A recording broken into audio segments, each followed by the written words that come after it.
That terrible morning, heavy pounding on my front door, ruthlessly shattered the peace of my home. I opened it to find a deputy sheriff standing on my welcome mat, holding a formal, court-ordered eviction notice, with my name printed right at the top. Across the street, my own son-in-law was leaning against a shiny, midnight black Porsche, laughing without a care in the world as he held up his smartphone, video recording me right from my front porch. "Pack your bags, old man," he yelled out, his voice cutting clean through the crisp Texas morning air. "This place belongs to us now." I didn't scream. I didn't panic. I just looked down at those legal documents with absolute calm. And then I asked the deputy a single, simple question. The moment I did, every bit of color drained straight from the officer's face. "My name is Harrison Cole. I'm 70 years old, a retired chief petroleum engineer, and a widower. I live on a 5-acre property nestled just outside of Austin, Texas. It was a Tuesday. I still clearly remember the deep, rich aroma of the fresh coffee I just brewed in my kitchen. The early morning sun had barely peeked over the horizon, painting the suburban sky in beautiful shades of burnt orange and soft lavender. It was the exact kind of quiet. Peaceful morning. My late wife and I used to love enjoying together out on the porch. But that familiar tranquility was violently torn apart by that relentless pounding at the door. I set my ceramic mug down on the granite countertop and wiped my calloused hands on a dish towel. When I pulled open the heavy oak door, Deputy Sheriff Jenkins was standing there. I knew Jenkins. He was a decent young man who had grown up just a few miles down the road. But today, he couldn't bring himself to look me in the eye. He shifted his weight nervously from foot to foot, clutching a thick Mathila folder tight against his uniform chest. "Mr. Cole," he started, his voice unnaturally tight and formal. "I'm truly sorry I have to do this to you." He held out a thick stack of legal paperwork. Bold black lettering across the top read, "Court-ordered eviction notice." I reached out and took the papers. They felt impossibly heavy in my hands, carrying with them a profound sense of betrayal. The exact kind of pain I'd spent my entire life trying to protect my family from. I didn't start reading the dense Weisskin print right away. Instead, my eyes drifted past the nervous deputy, looking out over the wide, green lawn I'd spent 30 years taking care of. Across the street, that midnight black Porsche was parked illegally, 2 wheels sitting right on the grass. Leaning casually against the hood was Derek Sutton, my 42-year-old son-in-law. He was dressed in a sharp, tailored suit, looking every bit like the high-flying startup entrepreneur he loved bragging about to my friends. He held his smartphone high in the air, pointing the camera straight at my front porch. He was laughing out loud, a cruel, empty sound that floated clearly on the gentle morning breeze. He wanted to capture my humiliation on tape. He wanted to broadcast my total downfall to the world. "Pack your bags, old man," he shouted across the street, grinning from ear to ear. "I told you your time was up." Standing right next to him, her arms tightly crossed over her chest, was Rachel, my own flesh and blood. The same little girl I used to carry around on my shoulders. The woman whose college, tuition, lavish wedding, and countless financial messes I had quietly paid off, never once asking for a single cent back. She was wearing a spotless white blazer with flawless makeup, but her face was frozen in a cold, calculating sneer. She was a 38-year-old real estate agent, someone who knew property law inside and out. She avoided making direct eye contact with me, fixing her gaze on my front steps, but the slight, satisfied curl at the edge of her lips told me everything I needed to know. She was a complete co-conspirator in this nightmare. She was actually enjoying it. I looked down at the wooden planks beneath my boots.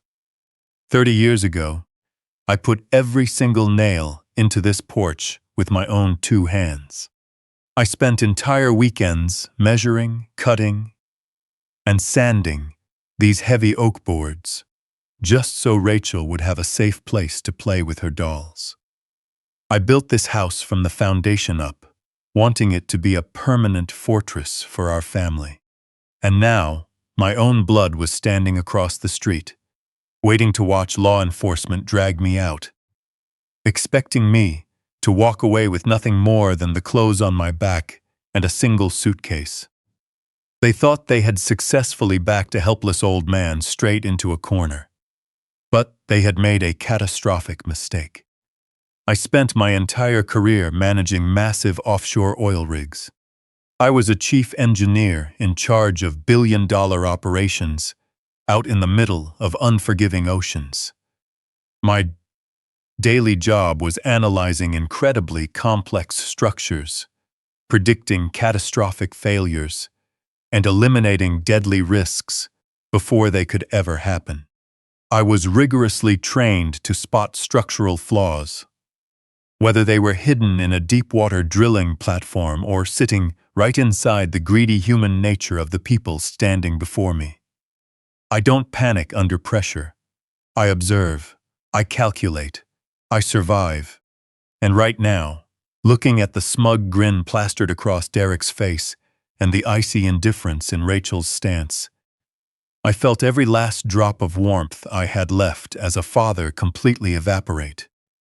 The man who had patiently funded their lavish lifestyle and opened his wallet out of pure generosity. The grieving widower who sacrificed everything just to keep peace in the family was gone. They wanted to play a ruthless game of corporate theft. They wanted to turn the law into a weapon to strip away my dignity. What they didn't know was that they had just invited a battle-tested ocean shark to sit down at the poker table. I turned my attention back to Deputy Jenkins. He was practically holding his breath, mentally preparing himself for the screaming tears and desperate denial that usually came with an early morning eviction. I slowly adjusted my glasses and calmly reviewed the first page of the notice. It stated plain as day that the property had been foreclosed on under the authority of Sutton Holdings, Derek's primary corporate entity. I let out a soft, dry chuckle. Jenkins blinked, completely thrown off by my oddly peaceful reaction. I tapped my index finger against the heavy paper, finally breaking the silence. "Officer Jenkins," I began, my voice steady, deep, and completely devoid of fear. "Before you go any further with this, I have one very simple question for you." He gave a quick nod, swallowing hard. "Go ahead, Mr. Cole." I pointed directly at the official seal stamped on the paperwork. This eviction notice was filed by Sutton Holdings, claiming full ownership of my land. But are you aware that back in 2018, this entire 5-acre property was securely locked into an irrevocable blind trust? It is legally impossible for anyone, including myself, to sell, transfer, or use it as collateral. So, I need you to tell me exactly what kind of forged, fraudulent documents my son-in-law used to bypass a federal judge just to put you on my porch today. Jenkins stopped breathing. The color drained from his face so fast it looked like he was about to faint right onto the wooden floorboards. His hand instinctively dropped away from his utility belt. In a matter of seconds, it hit him. He wasn't carrying out a routine property eviction. He had just been weaponized in a massive federal crime, and he was standing right at ground zero. The young deputy swallowed hard, his throat moving up and down, as his eyes darted back and forth between the thick manila folder in his hands and my son-in-law's smug face across the street. He looked back at me, his uniform suddenly looking 2 sizes too big. "Sir, I was just executing the order handed down to me by the county clerk," he stammered out, his voice dropping to a tense whisper. "The paperwork has a judge's signature. Everything looked completely legit." I kept my posture relaxed and gave him a calm, reassuring nod. "I know you're just doing your job, son," I said gently. "But standard paperwork procedures don't apply to assets locked away in an irrevocable blind trust. A judge only signs an eviction order if someone submits a deed showing a legal transfer of ownership. And since I couldn't legally transfer this land even if I wanted to, whoever filed this order committed perjury and submitted forged documents to a federal court." Jenkins looked back down at the folder, his hands visibly shaking now. He was a good kid, just doing his duty. And he fully grasped the gravity of what I was telling him. If he kept trying to force me out based on fraudulent corporate papers, he'd be actively participating in a major federal crime. He took a step back from my doorway, putting a respectful distance between us. "Mr. Cole, what do you want me to do here?" he asked, completely dropping his authoritative stance. "I want you to wait right here for a minute," I replied softly, leaning casually against the doorframe. "Don't call this in on your radio just yet. Don't go anywhere near that car across the street. Just stand on this porch with me for a moment and let them keep believing they've won." Jenkins slowly nodded, keeping his back turned to the street, so Derek and Rachel couldn't see the sheer panic written all over his face. Across the asphalt, Derek still had his phone held high, capturing what he thought was the historic moment of my complete destruction. Rachel was whispering something in his ear, a cruel smile playing on her lips. They were absolutely convinced they had pulled off the perfect crime. They truly believed they were far smarter than an old, trusting man who was too soft for his own good. As I stood there watching my own daughter celebrate my ruin, my mind drifted away from the crisp morning breeze. I needed to focus, to recall every detail of how this carefully laid trap was set in the first place. To understand the absolute depth of their betrayal, you have to know about the night this nightmare really started. It wasn't born out of sudden malice. It was meticulously crafted using tears, manipulation, and a profound abuse of a father's love. The foundation of their deception was laid 4 months ago, on a gloomy, miserable Tuesday night in late November. I was sitting in my leather recliner, reading an engineering journal when the doorbell started ringing frantically. It was well past midnight. I opened the door to find Rachel and Derek standing on my porch, soaked to the bone from the pouring rain, looking completely broken. Rachel was crying uncontrollably, her makeup smudged down her face in messy, dark streaks. Derek stood right beside her, looking like a man who had just lost everything he owned. I rushed them inside, handed them warm towels, and made some tea.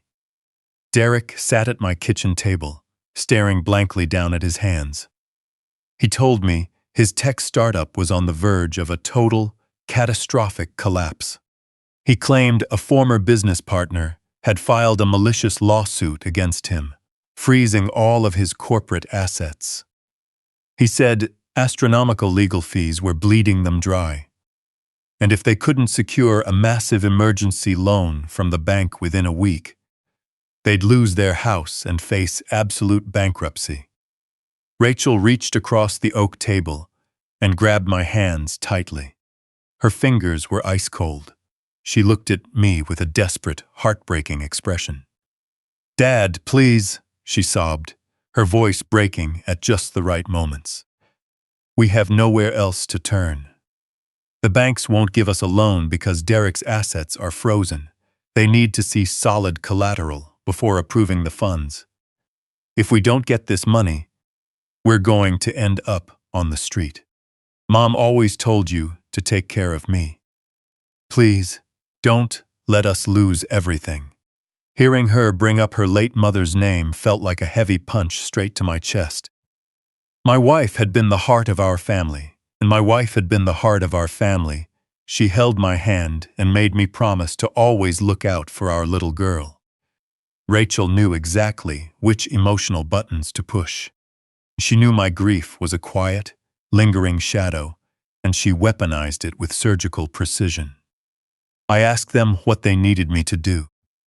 I told them I could liquidate some mutual funds and give them a cash loan to help get them through the storm.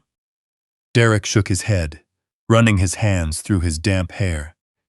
Cash won't solve this right now, Harrison, he said, sounding completely exhausted. The bank needs to see long-term appreciating collateral backing my corporate portfolio. We just need to temporarily park the management rights of this property under my holding company. I frowned, instantly on high alert.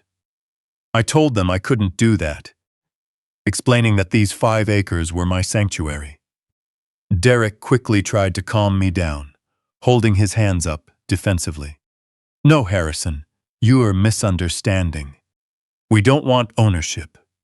We just want to set up a family limited liability company. It's a common strategy to protect you from massive estate taxes down the road. We transfer management authority to the LLC, which shows up on paper as management equity. The bank sees the backing, approves my loan, and you avoid future death taxes. You keep living here just like always. Nothing changes. It sounded completely reasonable. The tax system can be notoriously brutal on inherited wealth, and setting up a family management company was a standard way to protect generational assets. Derek spoke with the smooth, convincing vocabulary of a seasoned businessman. Rachel kept crying, squeezing my hand and begging me to save her future. I looked at my daughter and saw the terrified little girl I had raised, completely blind to the fact that I was actually looking at a predator laying a trap for her own father. Against my better judgment, I agreed, telling them to bring the paperwork by the next morning. I thought I was doing the thing, honoring my wife's dying wish to protect our family. I had no idea I had just agreed to sign my own death warrant. The next day, Derek showed up with a thick stack of documents and a quiet notary public. I read through the first few pages detailing the family company, and it matched our conversation perfectly. I signed my name, completely missing the lethal document tucked right into the middle of the pile. That was 4 months ago. Now, Deputy Jenkins and I were standing on my porch, watching Derek and Rachel wait for me to be thrown out like garbage. The rain and manipulative tears of that November night were long gone. I knew the whole truth now. They never needed a family management company to save a business. They wanted total ownership to feed their greed, and without a shred of remorse, they stole it right from under my nose. I remembered every painful detail of that midnight visit. A storm had been brewing all afternoon, sweeping across the Texas plains with violent force. Heavy rain slammed against my windows, accompanied by deep, rolling thunder. I was sitting in my leather chair in the study, reading a technical journal under the warm glow of a lamp, enjoying the quiet solitude that usually came with that kind of weather. Then, the frantic ringing of the doorbell shattered the quiet. It was far too late for a casual visit. I set my journal down, a knot of genuine worry tightening in my chest as I walked toward the front door. When I pulled it open, gusting winds blew rain across the hardwood floor. Standing on my porch, drenched and looking utterly destroyed, were my daughter Rachel and my son-in-law Derek. Rachel was shivering uncontrollably, her expensive coat soaked through, mascara running down her pale cheeks in messy dark streaks. Derek looked like a man who hadn't slept in days. His usually immaculate hair was plastered to his forehead, his eyes red and wild. I didn't ask questions right away. My fatherly instincts took over instantly. I ushered them inside, out of the cold rain, locked the heavy oak door against the storm, and brought them straight into the kitchen. I grabbed warm, dry towels from the laundry room and quickly put a kettle on the stove.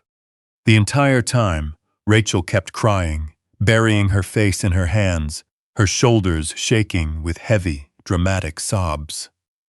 Derek sat at the end kitchen table, gripping a steaming mug of tea like it was a lifeline. He stared blankly at the polished wood, playing the role of a completely defeated man to absolute perfection. I pulled out a chair across from him and watched my daughter dab her eyes with a tissue. I calmly asked them to tell me exactly what was wrong. Derek took a deep, shaky breath, looking up at me with eyes full of staged despair. He explained that his hyped-up tech startup was on the brink of a total disaster. He claimed a disgruntled former business partner had hit the company with a massive, malicious lawsuit. According to Derek, the lawsuit triggered automatic legal injunctions that froze all his corporate bank accounts and personal assets. He told me the legal fees to fight it were draining them dry. He painted a terrifying picture of total ruin, claiming that if he couldn't secure a large corporate survival loan from a major bank by the end of the week, the company would fold, they'd lose their home, and they'd be left with nothing. He sounded so convincing, using complex financial terms and showing a vulnerability I'd never seen in him before. I listened patiently, processing the information, just like I used to analyze a failing pressure valve on an oil rig. But before I could propose a logical solution, Rachel made her move. She reached across the wide oak table, her cold, damp fingers desperately clutching my hands. She looked deep into my eyes, the sheer terror on her face looking entirely real. "Dad, please," she sobbed, her voice cracking in the quiet kitchen. "We have nowhere else to go. Every door is being slammed in our faces. The bank won't even look at us because Derek's assets are tied up in court. We're going to lose our house. We're going to end up on the street." And then she delivered the devastating blow, knowing the emotional weight would shatter the rest of my logical defenses.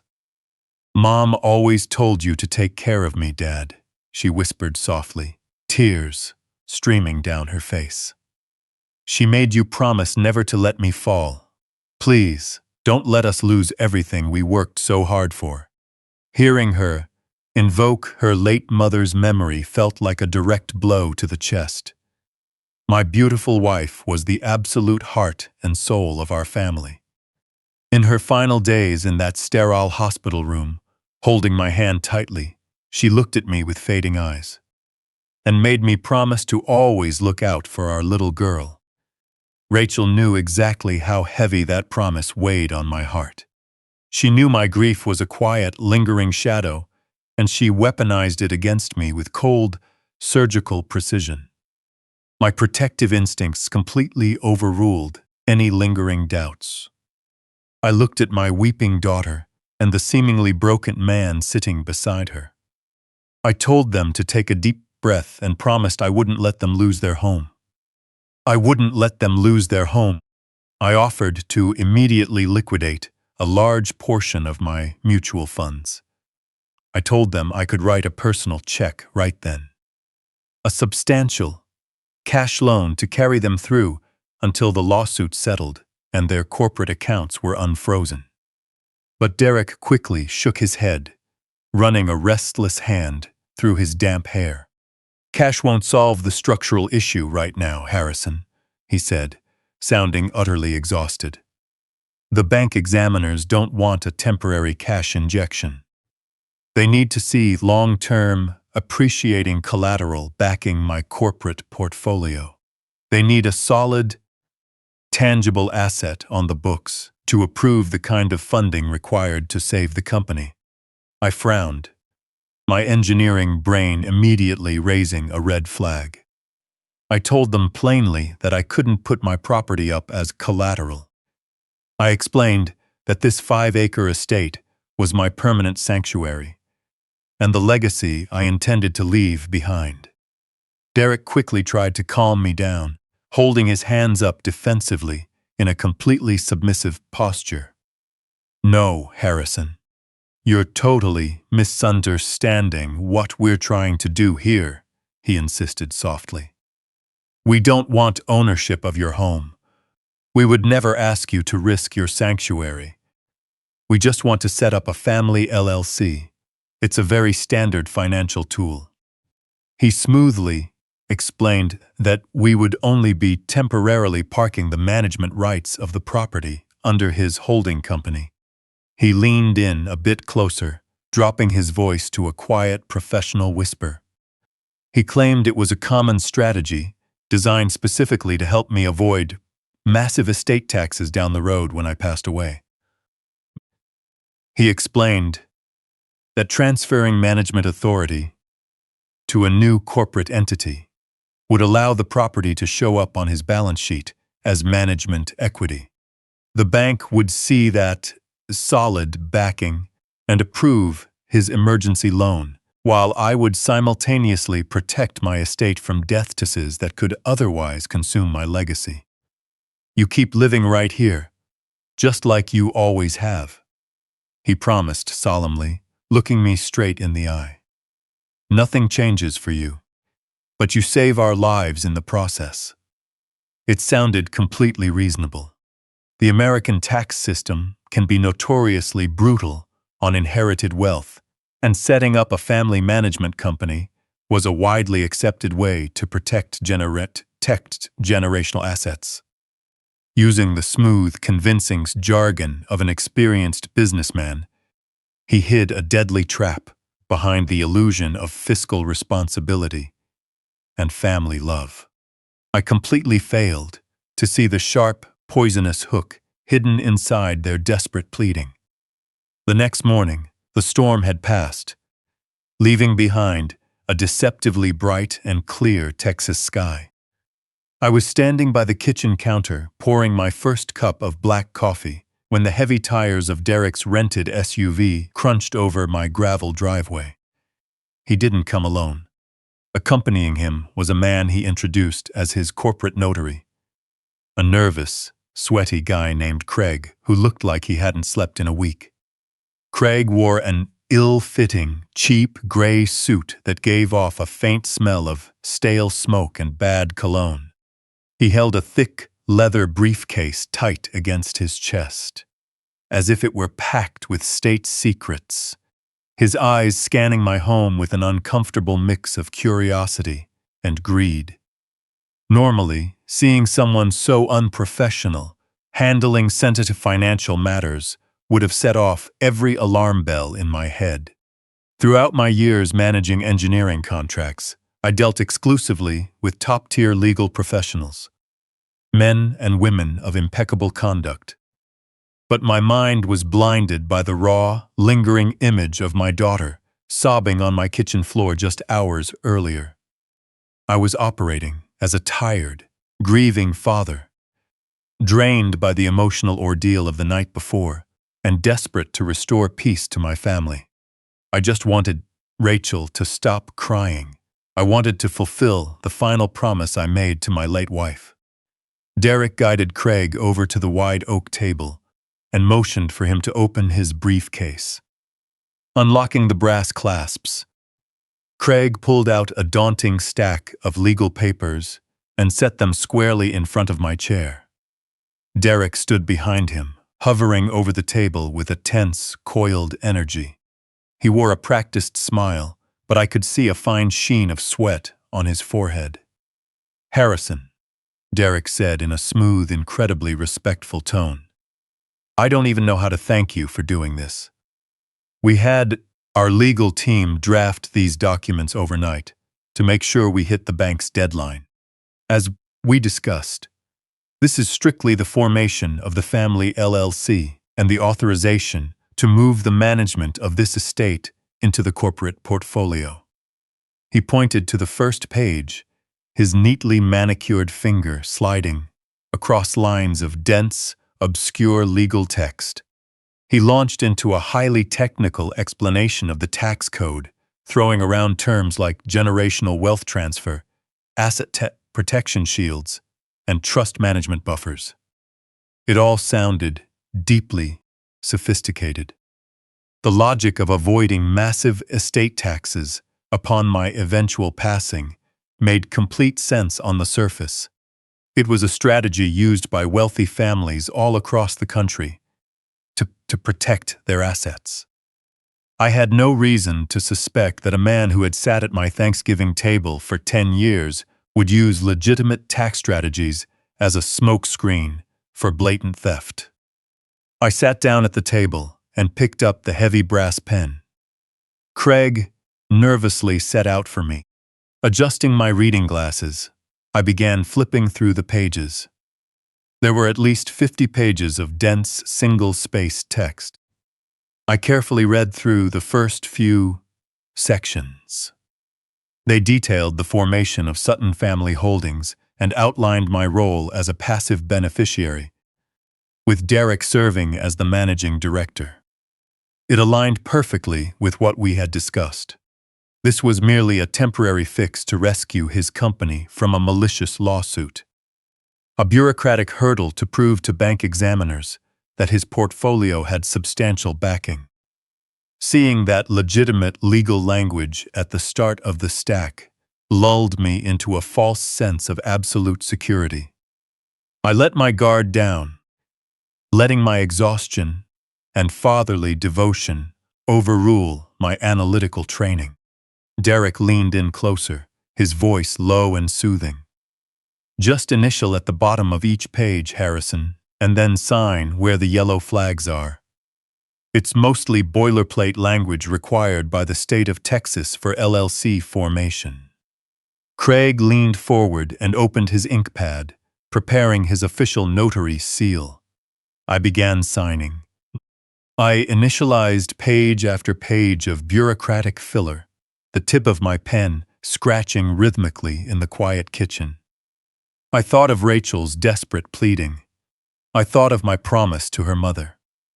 Every cell in my body believed I was carrying out a noble, selfless act to save my child from financial ruin.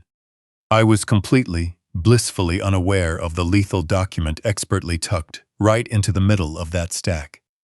Buried between meaningless corporate bylaws and tax indemnity clauses was a single, devastating piece of paper. It was a quitclaim deed. By signing that specific page, I wasn't transferring management authority. I was legally handing over every shred of ownership, equity, and rights to my 5-acre sanctuary directly to Derek's holding company. I was giving away the home I built with my own 2 hands, transferring a multi-million-dollar property to a predator without receiving a single cent in return. But I didn't read that page. My eyes were tired, my heart was heavy, and I simply trusted my family. I signed my name, exactly where the bright yellow sticky notes directed me, locking the trap tight around myself. The very moment my pen lifted from the final signature line, the atmosphere in the room shifted instantly. The thick, suffocating tension that had hung over Derek completely vanished, replaced by a sudden, chilling burst of triumph. He let out a long, heavy exhale and practically snatched the stack off the table before the ink was even dry. Craig immediately began stamping the paperwork at a frantic pace, his hands moving with efficient speed to seal the betrayal. Derek reached out and grabbed my shoulder, squeezing it tight with a force that felt less like gratitude and more like a violent victory. "Harrison, "You saved us," he declared, his voice ringing unnaturally loud in the quiet house. "You have no idea what you've just done for our future. I'm taking these straight to the bank right now. We're going to be completely fine." He didn't stick around to talk about his supposed lawsuit. He packed up the documents with alarming speed and rushed out the front door, leaving me standing alone in my kitchen. Later that afternoon, Rachel called me. The hysterical, trembling woman from the night before was completely gone. Her voice was bright and unusually light-hearted. She thanked me, mentioning that the bank had pre-approved their loan, and that everything was back on track. She sounded so completely normal that a cold seed of suspicion planted itself deep in my mind. It was a fleeting thought, a whisper from my analytical brain warning me. Human emotions don't recover from total devastation that quickly. But I brushed the thought aside, choosing to believe in her illusion of happiness. I poured myself another cup of coffee and looked out over the wide green lawn, confident that my home was safe and my family was taken care of. I had no idea that the ticking clock of my own ruin had just been started. I wanted to rest, completely unaware that my sanctuary had just been legally stolen from under my feet. My absolute certainty of their betrayal didn't come with a dramatic flash of lightning. It crept onto my property a full 2 weeks before Deputy Jenkins stepped onto my porch, disguised as a seemingly ordinary bureaucratic intrusion on a bright Tuesday afternoon. The Texas sun was warm, beating down on the back of my neck as I knelt in the soft earth of my front yard. I was carefully pruning the old rose bushes my late wife had planted during our very first spring in this house. Ever since she passed, gardening had become my quiet meditation, a way to keep my hands busy and my mind anchored to the physical world. As I brushed the soil off my thick canvas work gloves, a flash of neon yellow caught my eye. I stood up slowly, my joints aching with a familiar stiffness, and squinted against the bright afternoon glare. About 50 yards away, near the heavy iron gate that marked the western boundary of my estate, stood a man I had never seen before. He wore a bright, high-visibility vest, over a flannel shirt, a white, hard hat, and heavy work boots. Firmly planted in the grass beside him was a bright yellow tripod topped with an advanced digital surveying instrument. He was peering through the optical lens, making careful adjustments to the leveling knobs and jotting down notes on a digital tablet strapped to his forearm.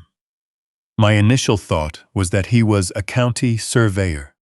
Occasionally, the city sent utility workers to check public water lines or verify municipal boundaries along the main road.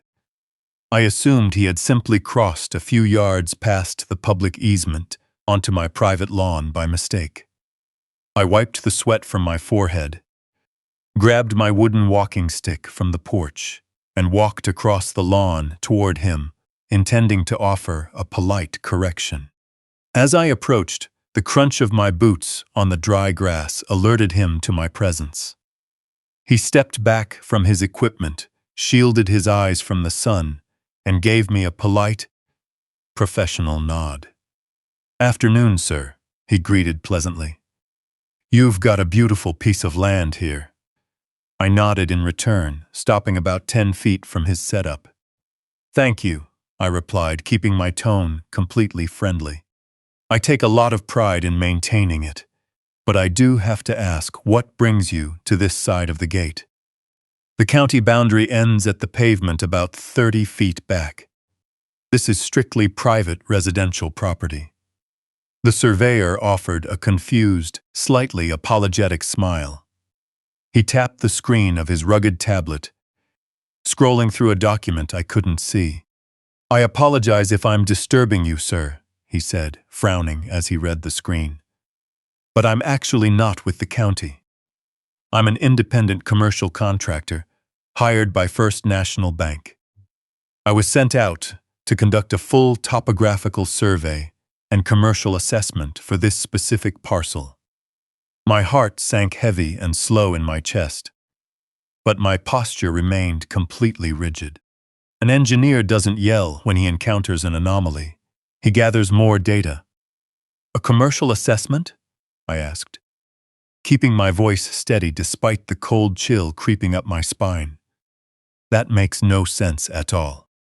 This has been a private, single-family residence for 30 years. There is no commercial operation on this land, and there never will be. The surveyor shifted his gaze from his tablet to my face, his expression turning from mild confusion to deep discomfort. He clearly thought he was dealing with an eccentric, uninformed neighbor, or perhaps an elderly tenant who was out of the loop. "Sir, I'm just an independent contractor executing a work order," he explained gently, almost as if speaking to a child. "But according to the bank files here, this entire 5-acre parcel is being actively evaluated for a major commercial redevelopment project." I tightened my grip on my walking stick, feeling the polished wood press hard against my palm. "A redevelopment project," I repeated, my voice dropping an octave, completely devoid of warmth. "Who placed that order, exactly?" The man swiped his finger across the glass screen, pulling up the executive summary of his work order. He read the name out loud, the syllables hitting my jaw like physical blows. "The primary applicant is listed as Sutton Holdings LLC," he stated clearly. "The bank needs this topographical data to finalize a multi-million-dollar commercial construction loan. According to the approved blueprints attached to this file, Sutton Holdings plans to completely demolish all existing residential structures on this property. They're preparing to tear this house down next month and break ground on a luxury commercial strip." The afternoon breeze suddenly felt like ice against my skin. The world around me seemed to lose all its ambient sound. The chirping mockingbirds, the distant hum of highway traffic, the rustle of the oak leaves, everything faded into a dull, buzzing silence. My brain, a mind trained over decades to process complex, catastrophic failures, instantly began compiling this devastating new data. Sutton Holdings, LLC, Derek's company. The exact entity that claimed to be using the management rights of my property as a passive shield solely to avoid future estate taxes. The very company Rachel swore was holding paper just to secure a modest survival loan to save them from bankruptcy. They didn't ask for management rights to protect my legacy. They had systematically manipulated me into surrendering my home so they could flatten it into the dirt and cover it in concrete for a massive commercial payout. The surveyor shifted uncomfortably, clearly uneasy with the long, heavy silence. "Are you all right, sir?" he asked, taking a hesitant step forward.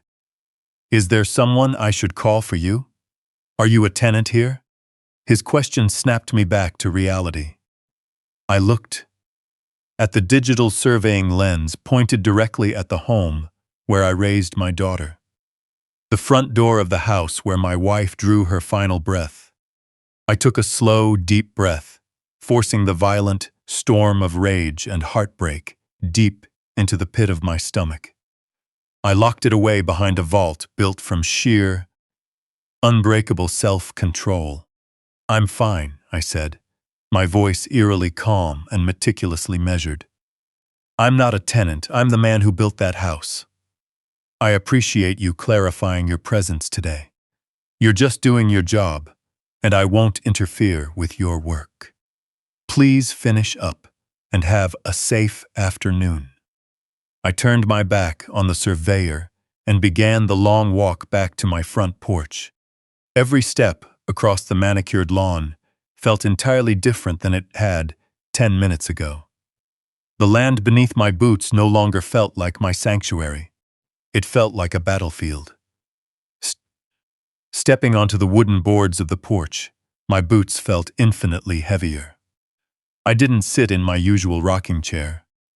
I bypassed the kitchen entirely and walked straight into my study. The air in the house felt different now, contaminated by the invisible threat lurking right outside my windows. I calmly picked up my smartphone from the mahogany desk. My thumb hovered over Rachel's name. A part of me, that tragic, grieving father part, desperately wanted to believe. This was all just a massive administrative mistake. But the other part, the analytical mind that had spent decades calculating pressure thresholds and stress fractures, knew much better. I pressed the call button and brought the phone to my ear. It rang 4 times before she finally picked up. The moment the line connected, I was hit by a wall of loud, chaotic background noise. It wasn't the sound of a busy corporate office, nor was it the headquarters of a struggling, bankrupt startup. I heard the sharp clinking of crystal glasses, bright, relaxed laughter, and the smooth, low hum of instrumental jazz playing through a high-end sound system. "Rachel," I said, keeping my voice impeccably level. "We need to talk. There is a man standing on the western edge of my lawn with a digital surveying instrument.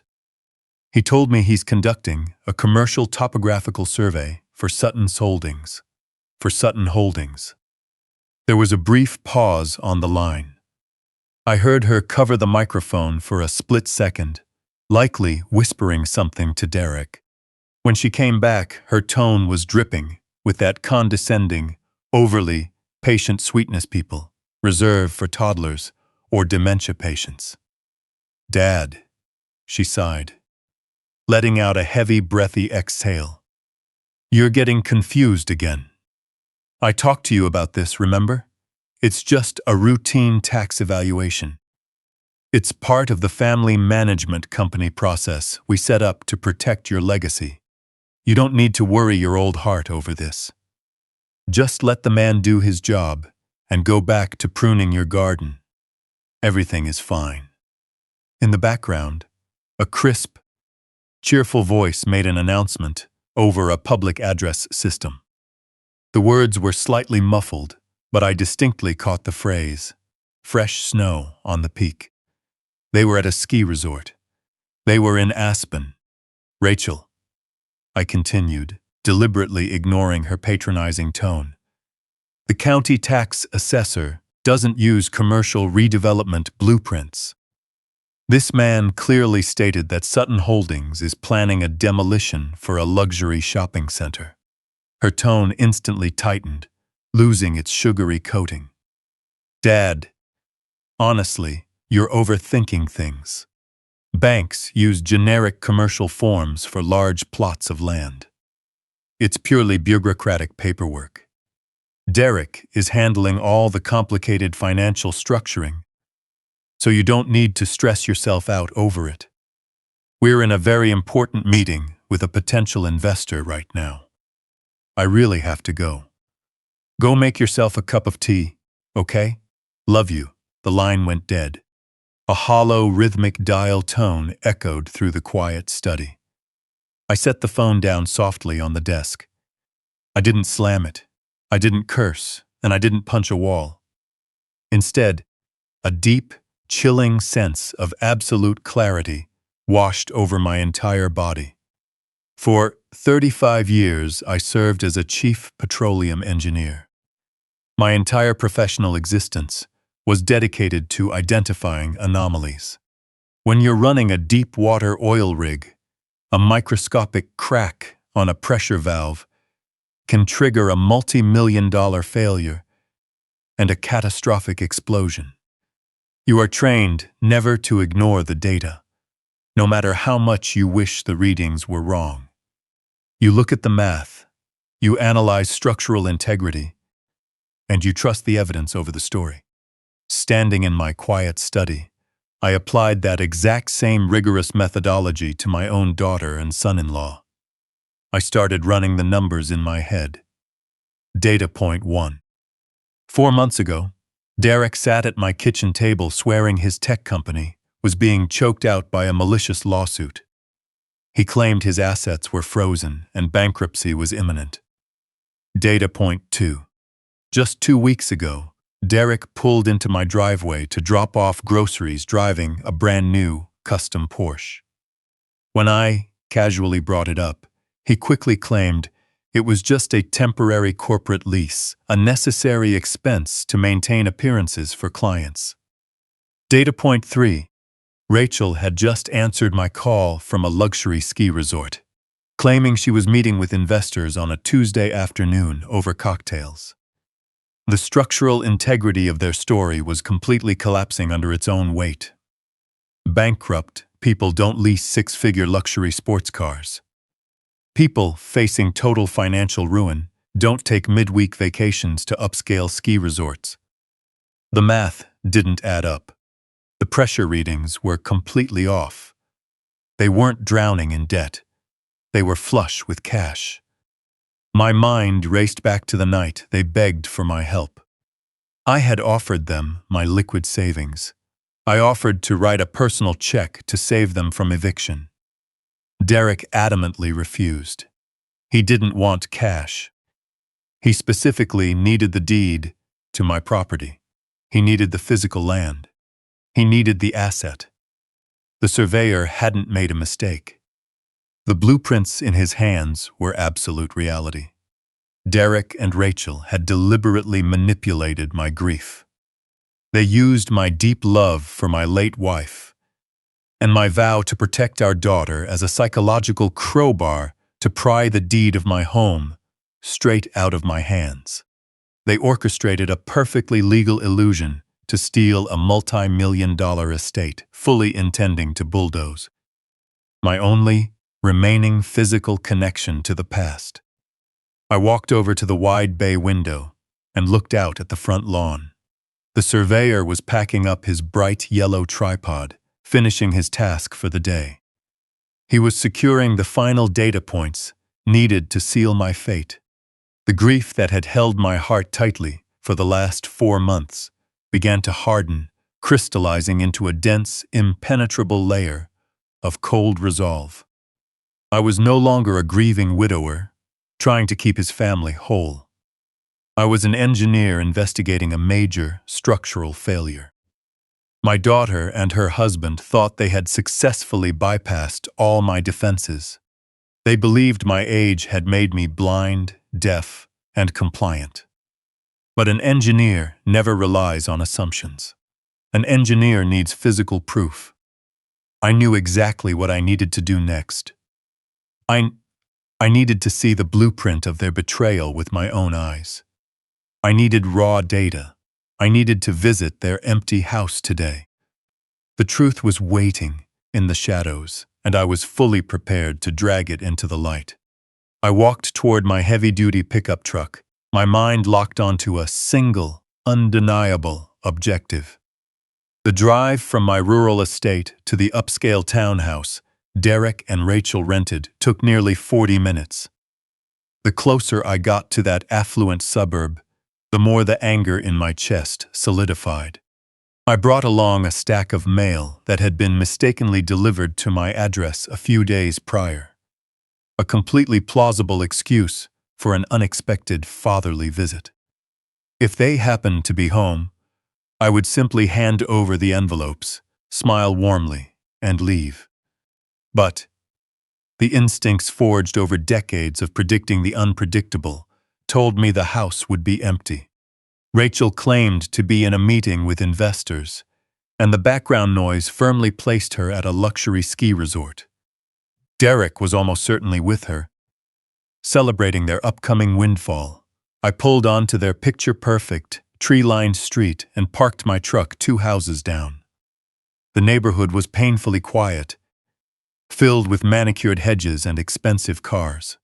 Grabbing the mail from the passenger seat, I walked up their spotless concrete driveway and pressed the glowing video doorbell.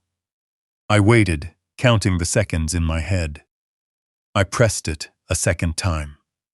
The house remained completely silent. No footsteps, no moving shadows behind the frosted glass door. They were definitely gone. I turned away from the front door, my heart beating with a steady, rhythmic thud. I was about to cross a major line, but by stealing my entire future, they had already crossed the ultimate line. I stepped off the front porch and casually walked down the side path leading toward their backyard alleyway. My pace was slow and deliberate, looking like someone who belonged there. Tucked behind a high wooden privacy wall were 3 large municipal trash cans. Tomorrow was collection day, and the bins were packed full.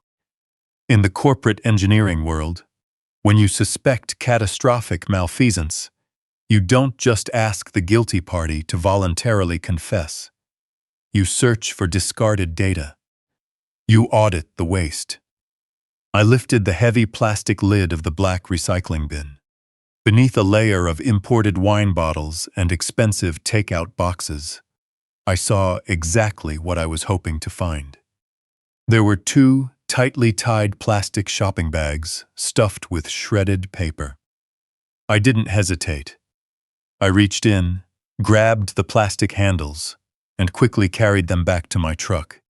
Throwing them onto the passenger side floorboards, I climbed behind the wheel and drove away without looking back. As I navigated the winding suburban roads, my hands gripped the leather steering wheel tightly. A strange sense of clarity washed over me. The confusion and lingering grief that had clouded my judgment over the past 4 months completely vanished. I was operating purely on logic and a burning desire for absolute justice. I needed to see the physical blueprints of their betrayal. By the time I arrived back at my house, the evening sun was dipping below the tree line. I carried the plastic bags inside, locking the front door securely behind me. Walking into the living room, I pushed the heavy coffee table aside and spread a large canvas drop cloth over the hardwood floor. I dumped out the contents of the first bag. It was mostly junk mail, glossy magazines, and empty envelopes. The second bag, however, was entirely different. It was filled with thousands of cross-cut paper shreds. Derek had clearly bought a heavy-duty shredder, but he severely underestimated the patience of an engineer. He thought destroying the physical documents would permanently erase the paper trail of his deception. He didn't realize that piecing broken fragments back together was what I had done my entire career. I sat cross-legged on the floor, surrounded by thousands of thin paper strips. I grabbed a roll of clear tape, a pair of sharp tweezers, and a bright desk lamp. I began the excruciatingly slow, painstaking process of sorting. I separated the strips with blue ink from those with black ink. I isolated the tiny fragments containing red corporate letterheads. Hours passed in absolute silence. The sun disappeared completely, leaving the quiet house bathed in the harsh, artificial light of the desk lamp. My back throbbed, and my eyes burned relentlessly, but I refused to stop. By midnight, a clear and terrifying picture began to emerge on the canvas cloth. The first document I managed to assemble was an internal email chain between Derek and a major commercial real estate developer. The subject line read, "Project Sanctuary Acquisition." Reading those horrible words made the blood in my veins turn completely cold. They had jokingly named the demolition project after the exact word I used to describe my beloved home. The emails discussed a precise timeline for transferring the deed from the fake family management company into a newly created corporate holding account controlled entirely by Derek. But the most devastating piece of evidence was assembled right in the center of the canvas. It was a thick, multi-page financial prospectus. detailed and legally binding. I carefully taped the final corner of the summary page into place and read the bold text. The document clearly outlined a commercial development plan with a budget of exactly $3.5 million. It listed my exact residential address, my precise property boundaries, and my geographical coordinates. The proposal called for the total leveling of all existing residential structures, the removal of ancient oak trees, and the paving of a massive concrete parking lot. The primary anchor tenant listed on the second page was a high-end corporate retail chain.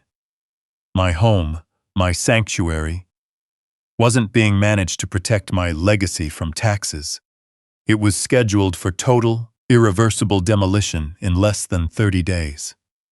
I sat back on my heels, staring at the reassembled documents until the black lettering blurred together. The sheer, calculated cruelty of their plan was staggering. They weren't acting out of desperation or financial panic. This wasn't a last-ditch effort to save a failing tech startup. It was a premeditated, highly orchestrated corporate robbery. The emails I pieced together dated back over 8 months. They had started planning this long before they ever stood on my porch, crying that rainy Tuesday night. Rachel's desperate tears, Derek's frantic pacing, the deliberate invocation of my deceased wife's memory. It was all a rehearsed theatrical performance designed to exploit my deepest emotional vulnerability. They knew I would never voluntarily sell this cherished land. They knew I wanted to preserve the beautiful home where we had shared so many memories. So, they bypassed my logic and attacked my heart. They manufactured a fake crisis, brought in a fake notary, and slipped a real quitclaim deed into a stack of fake management documents. They stole my property right under my nose, smiling at me while executing their flawless trap. Now I finally understood the complete, absolute truth of their unthinkable financial betrayal. I sat alone on the study floor, surrounded by the wreckage of my shattered reality. The sickening wave of initial shock finally peaked, leaving behind a cold, barren emptiness. I stared at the reconstructed blueprints, tracing the black lines that represented the total destruction of my life's work. The depth of their greed was incomprehensible. They weren't satisfied with securing a loan. They wanted every blade of grass, every brick, and every memory on this land ground into dust for a commercial payout. As the emotional fog cleared, an analytical question began to emerge. The puzzle pieces fit together perfectly to reveal their objective, but they didn't explain the precise mechanical execution of the crime. How had they legally bound me to my own undoing? I closed my eyes and transported myself back to that morning in the kitchen. I replayed the entire interaction, analyzing every variable, word spoken, and gesture made. I visualized the stack of legal documents resting on my table.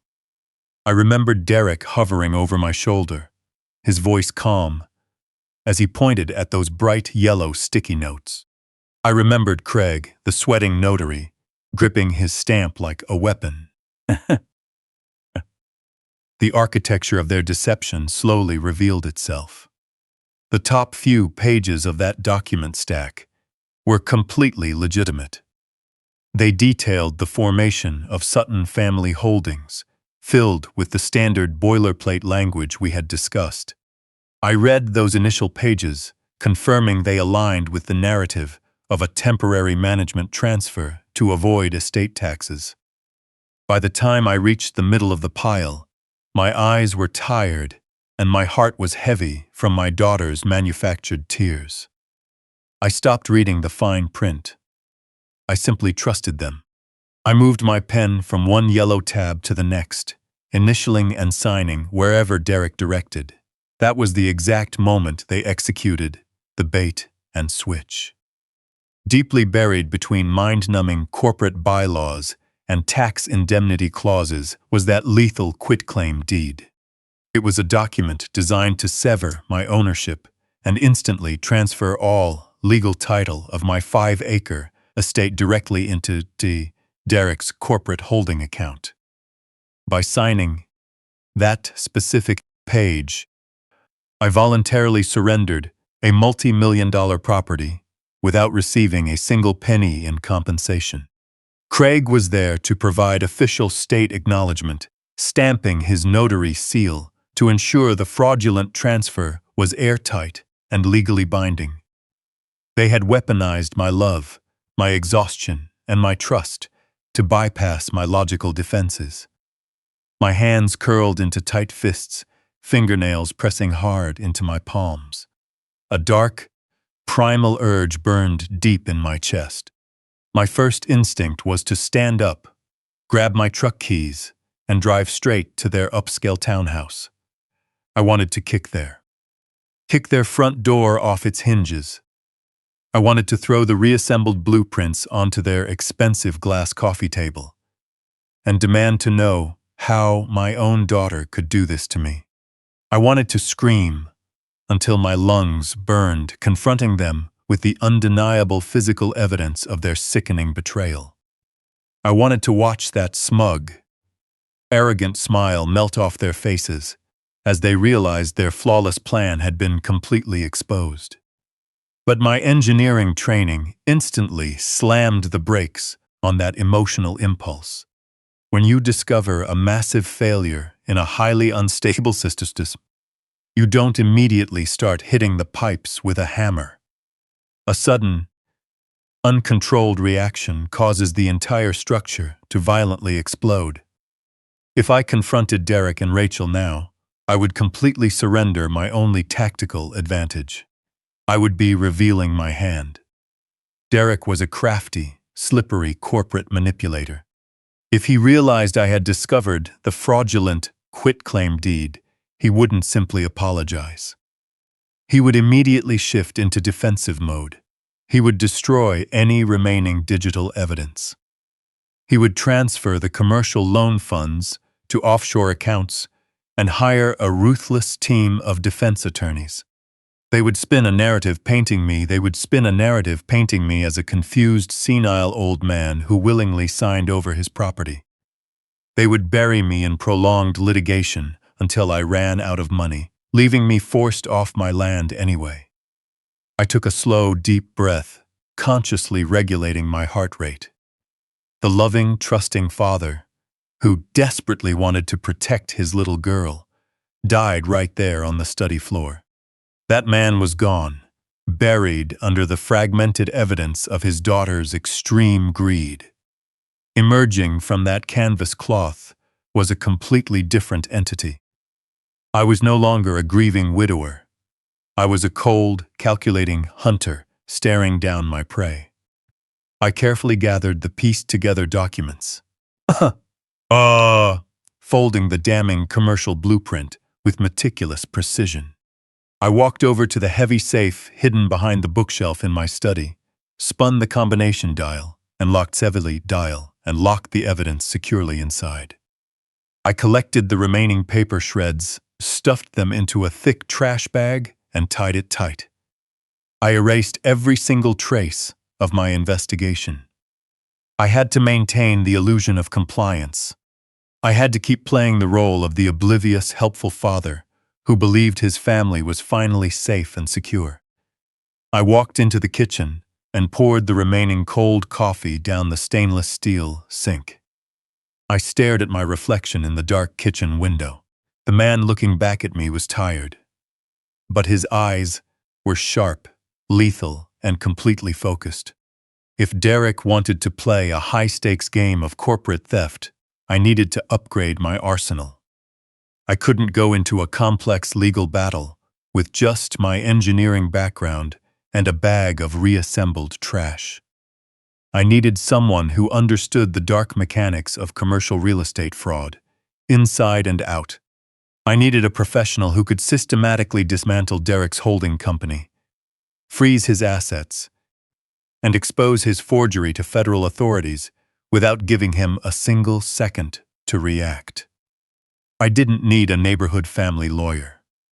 I needed a legal shark, a cold, bloodthirsty litigator who specialized in tearing corrupt executives to pieces. My mind drifted back to a massive corporate dispute I witnessed a decade ago. A rival oil syndicate had attempted a hostile takeover of a drilling project using falsified environmental reports. Our company hired an outside legal counsel to handle the litigation. He was a brilliant, terrifyingly efficient man who completely dismantled the opposing legal team within weeks, leaving their executives facing criminal charges. His name was Victor Vance, and he was widely feared in the corporate world for his uncompromising, aggressive tactics. Victor didn't negotiate settlements. He annihilated his opponents and sowed salt in the earth behind them. I walked back into my study and opened my leather address book. I flipped through the pages until I found his direct personal number. Picking up my smartphone, my hand was steady as I dialed the digits. I listened to the ringing tones, watching the moonlight cast long shadows across my lawn. The hunters were about to become the hunted. After 3 rings, a raspy voice answered. It wasn't Victor, but his senior partner, who informed me that Victor had retired. However, he immediately provided me with the direct contact information for the only person Victor trusted to handle complex asset recoveries. His name was Jonathan Brooks, a veteran trust and estate litigator based in downtown Austin. I briefly explained my situation to his answering machine and left my secure contact details. With the legal foundation being quietly laid, I knew I had to buy myself time to build an airtight case. Derek and Rachel, driven by the promise of a massive commercial payout, were moving fast. If they suspected for a second that I was investigating their fraudulent deed, they would accelerate the demolition timeline. I needed them completely relaxed, supremely confident in their victory, and utterly dismissive of me as a legitimate threat. To achieve this, I decided to play the exact role they had already written for me in their twisted narrative. I would become the oblivious, declining old man they thought they had so easily outsmarted. The very next morning, I began my careful performance of cognitive decline. I started with subtle, calculated mistakes. When Rachel came over under the guise of bringing me lunch, I intentionally called her by her late mother's name. I watched a flash of triumph cross her eyes, quickly masked by a fake, patronizing sympathy. During our conversation, I stammered over my words, repeatedly asking the same mundane questions about her husband's fictional legal troubles. Over the following days, I escalated the performance with precise, deliberate actions. I left my heavy brass key ring on the middle shelf of the kitchen refrigerator right next to a carton of milk, making sure Derek was the one to find it when he stopped by to grab a beer. I watched from the hallway as he pulled the cold keys from the fridge, shaking his head and muttering a cruel joke under his breath. I started intentionally missing our scheduled phone calls, later claiming I had completely forgotten how to operate my smartphone. I even began complaining of a sudden, worrying worsening of a heart condition. I would sit in my armchair, clutching my chest, taking shallow breaths, and whispering about phantom pains, radiating down my left arm. Rachel played her part to perfection, hovering around me with fake concern, while casting knowing, triumphant glances at Derek. They bought the performance completely. In their greedy minds, my rapid decline was the absolute perfect script. A frail, father, suffering from dementia, would never possess the mental capacity to challenge a complex corporate property transfer. They viewed me as a ghost, fading away on the very property they were about to pave over. The guard they had previously maintained, with cautious, manipulative phone calls and rehearsed visits, dropped entirely. They stopped asking probing questions about my daily schedule. They stopped monitoring my movements. They simply left me alone to wither away, believing the battle was already won. That manufactured isolation gave me the exact window of opportunity I so desperately needed.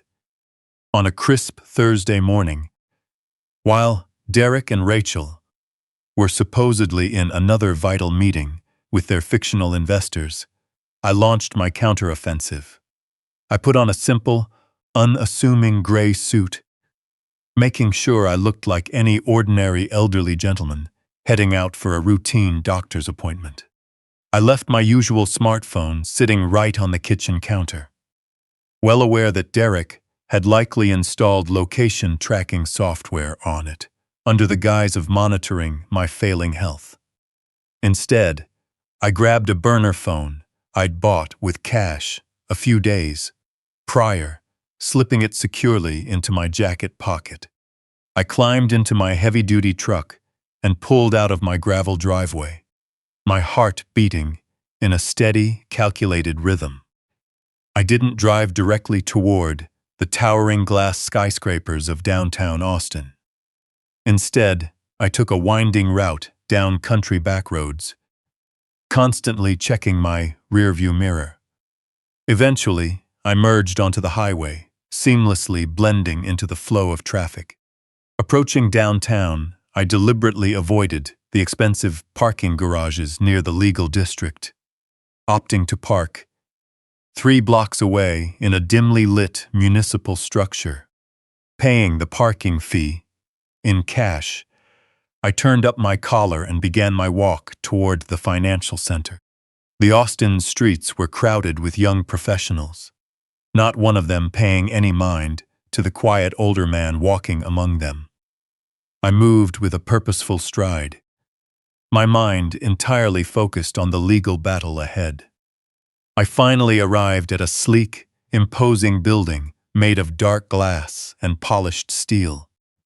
Bypassing this main reception desk, I took a private elevator directly to the 42nd floor. A brass plaque beside the heavy oak doors read simply, "Jonathan Brooks, Corporate Litigation and Asset Recovery." I pushed the doors open and stepped into a waiting room that radiated quiet, cold authority. Minimalist modern art hung on the walls, and a receptionist sat behind a massive slab of black marble. I gave my name, and within seconds, I was escorted down a long, quiet hallway into a corner office overlooking the expansive Texas state capitol. Standing behind a wide, clutter-free desk was Jonathan Brooks. He was a tall, imposing man in his mid-50s, with sharp, predatory eyes and a jawline that looked like it was carved from granite. He wore a tailored navy suit that fit him like a set of armor. Extending a strong, firm hand, he gestured toward a leather chair across from his desk. "Mr. Cole," he began, his deep, commanding baritone demanding immediate respect. "Victor's former partner briefed me on your situation. He mentioned a fraudulent quitclaim deed and a multi-million-dollar commercial demolition project orchestrated by your own family." I sat down, feeling the immense weight of the past 2 weeks finally begin to shift off my shoulders and onto his capable desk. "That is correct, Mr. Brooks," I replied, my voice steady, entirely free of the frail, confused tremor I had been performing so flawlessly for my daughter. "They executed a sophisticated bait and switch, using a fake family management company to steal my 5-acre estate.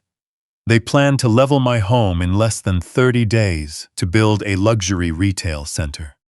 Jonathan Brooks leaned forward, resting his elbows on the polished wood, His sharp eyes evaluated me with cold, calculating precision. Most people your age would be completely crushed by a betrayal like this, he observed quietly. You don't look crushed. You look like a man preparing for war.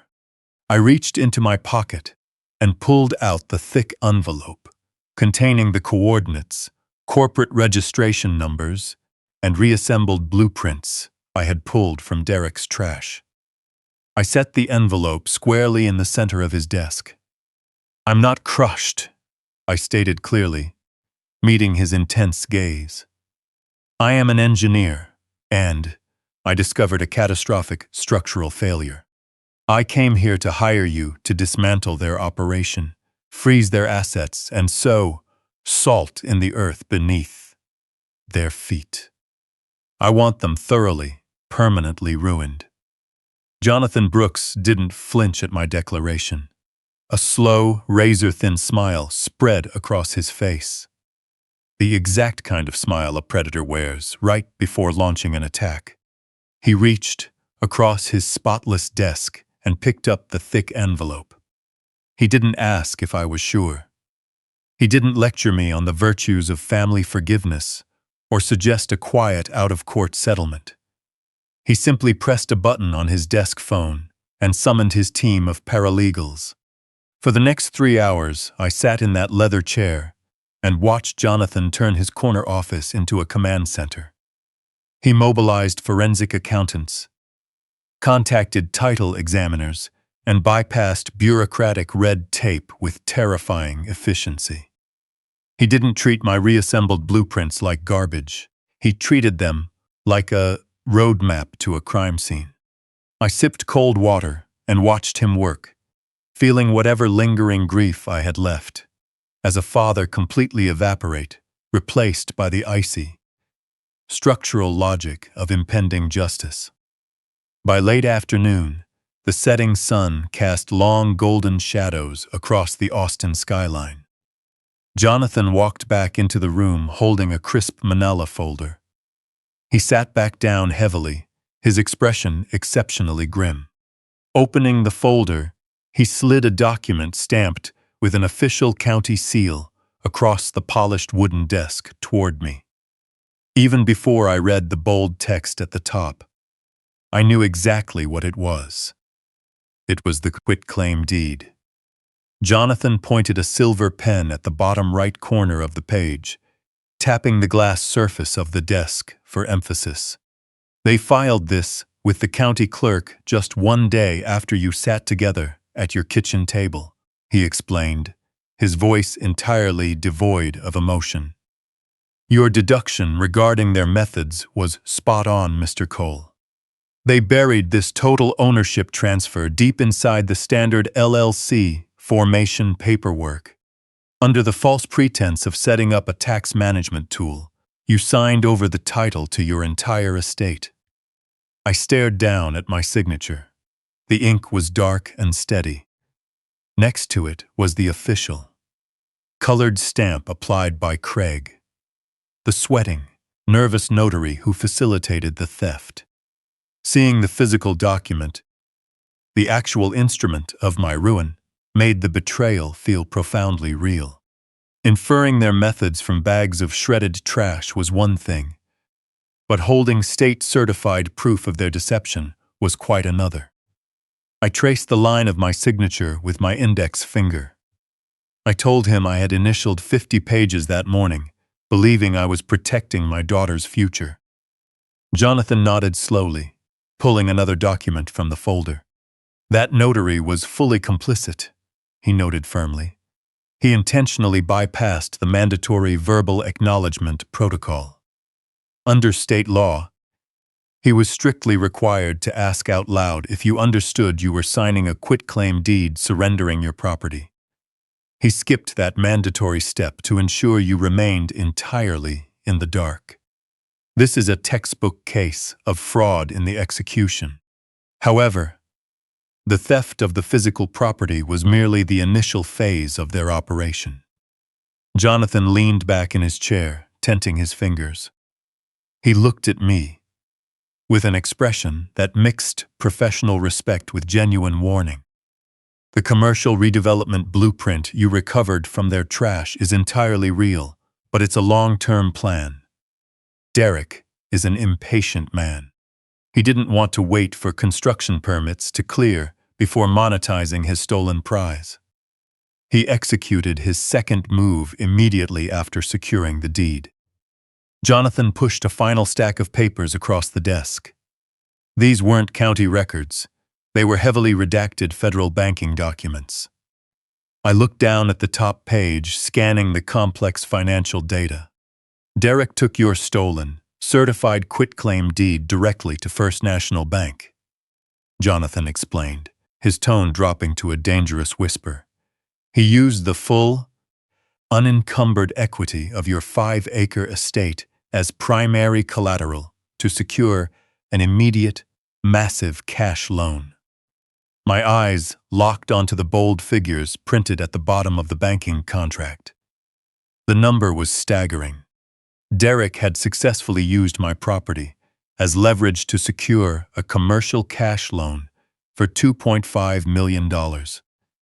That money had already been wired directly into an offshore corporate holding account controlled entirely by Sutton Holdings. That explained the brand new Porsche. That explained why they were enjoying a luxury ski vacation in Aspen on a random Tuesday afternoon. They weren't fighting off a malicious lawsuit. They were living like absolute royalty on stolen federal capital. Derek didn't just steal your land, Jonathan continued. His eyes locked on mine.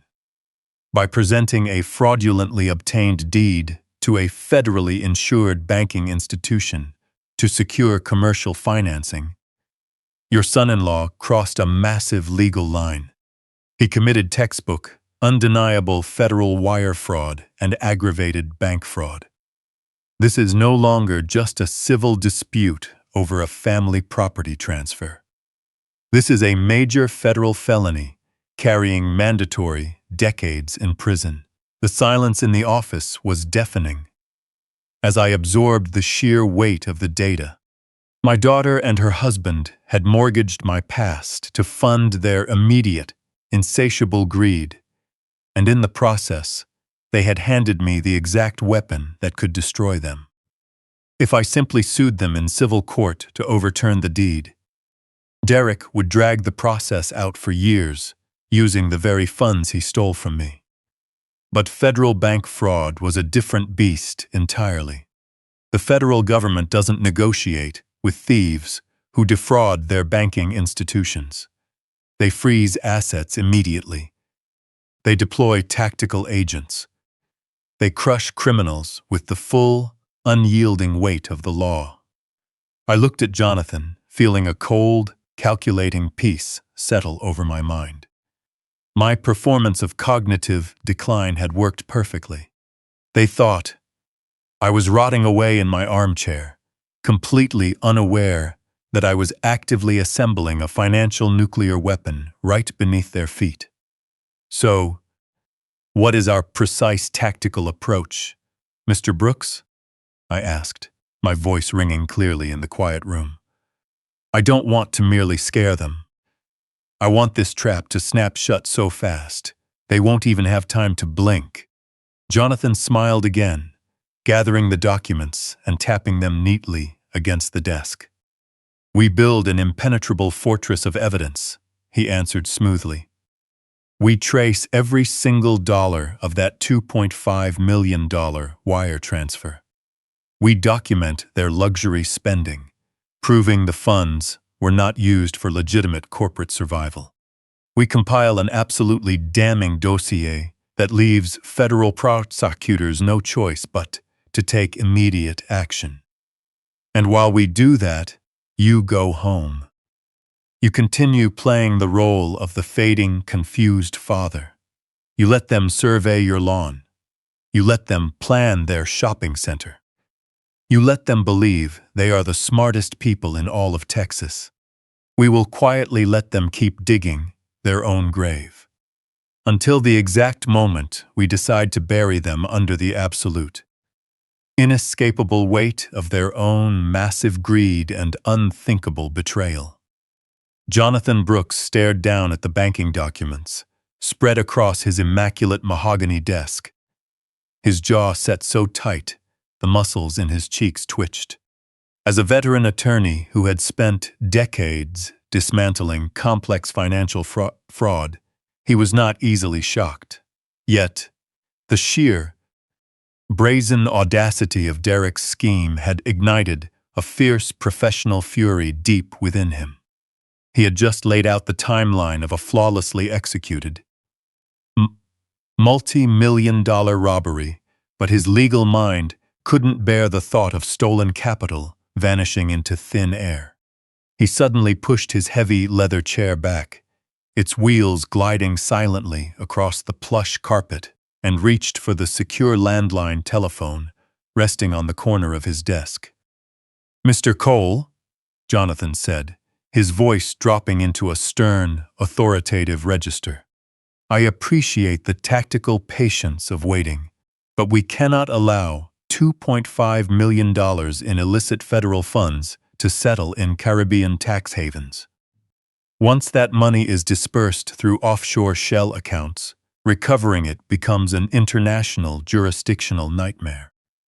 I have direct, high-level contacts in the FBI's white-collar crime division. We need to call them right now. We apply for an emergency federal injunction and freeze Sutton Holdings before your son-in-law moves another dime." Jonathan lifted the heavy receiver, his finger hovering over the keypad, fully prepared to unleash the crushing authority of the federal government.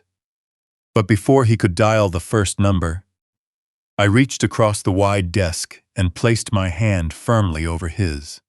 I didn't say anything at first. I simply looked at him, feeling a slow, chilling smile spread across my face. The smile of an engineer who had just watched an arrogant trespasser step directly onto a hidden landmine. Jonathan paused, his eyes narrowing as he read the absolute, unshakable confidence radiating from my posture. Slowly lowering the receiver back onto its cradle, he leaned forward with an expression of intense curiosity. "Jonathan," I said, my voice smooth and measured, entirely free of the panic or desperation that usually accompanies such massive financial losses. "I don't want you calling the federal authorities just yet. I don't want to freeze his offshore accounts, and I certainly don't want to interrupt his ongoing celebration. In fact, I want Derek to feel completely invincible. I want him to believe he successfully executed the most brilliant financial crime in Texas real estate history." Jonathan frowned, crossing his hands over the desk. "With all due respect, Harrison, allowing a criminal to actively launder millions of dollars based on a forged quitclaim deed is an extraordinarily dangerous game. If we don't act immediately, he could drain your estate's equity, leaving you holding a foreclosed, empty bag." I slowly shook my head, keeping my cold smile intact. "That is precisely where you are mistaken, my friend," I answered softly. "Derek cannot drain my estate's equity because Derek does not own my estate. And more importantly, neither do I." I watched the veteran litigator process my statement, his sharp eyes searching my face for any sign of confusion or delusion. When he found none, I continued my explanation, laying out the structural mechanics of my hidden defense. "I want you to look back into the county property records, Jonathan. Skip past that fraudulent quitclaim deed Derek filed 2 weeks ago. Look all the way back to October of 2018. Jonathan immediately turned to his multiple computer monitors, his fingers flying across the keyboard with practiced speed. Accessing the secure county clerk database, his eyes scanned the digital archives. As he scrolled through the historical filings associated with my residential, residential address. I provided the necessary context. In 2018, shortly after my late wife received her terrible medical diagnosis, we sat down and had a very long, difficult conversation about the future, I explained, my voice steady despite the lingering weight of the memory. We knew her condition was terminal. We also knew that our daughter, Rachel, had always possessed an irresistible weakness for shiny things and an expensive lifestyle. We loved her deeply, but we were not blind to her flaws. My wife was terrified that after she passed, Rachel might eventually convince me to sell our sanctuary to fund some fleeting, luxurious whim. So, to honor my wife and protect the land we built together, I took a decisive, unbreakable legal step. Jonathan stopped typing abruptly. He leaned in close to his primary monitor, reading a deeply buried, highly complex legal document. His eyes widened slightly, a rare look of genuine astonishment crossing his weathered face.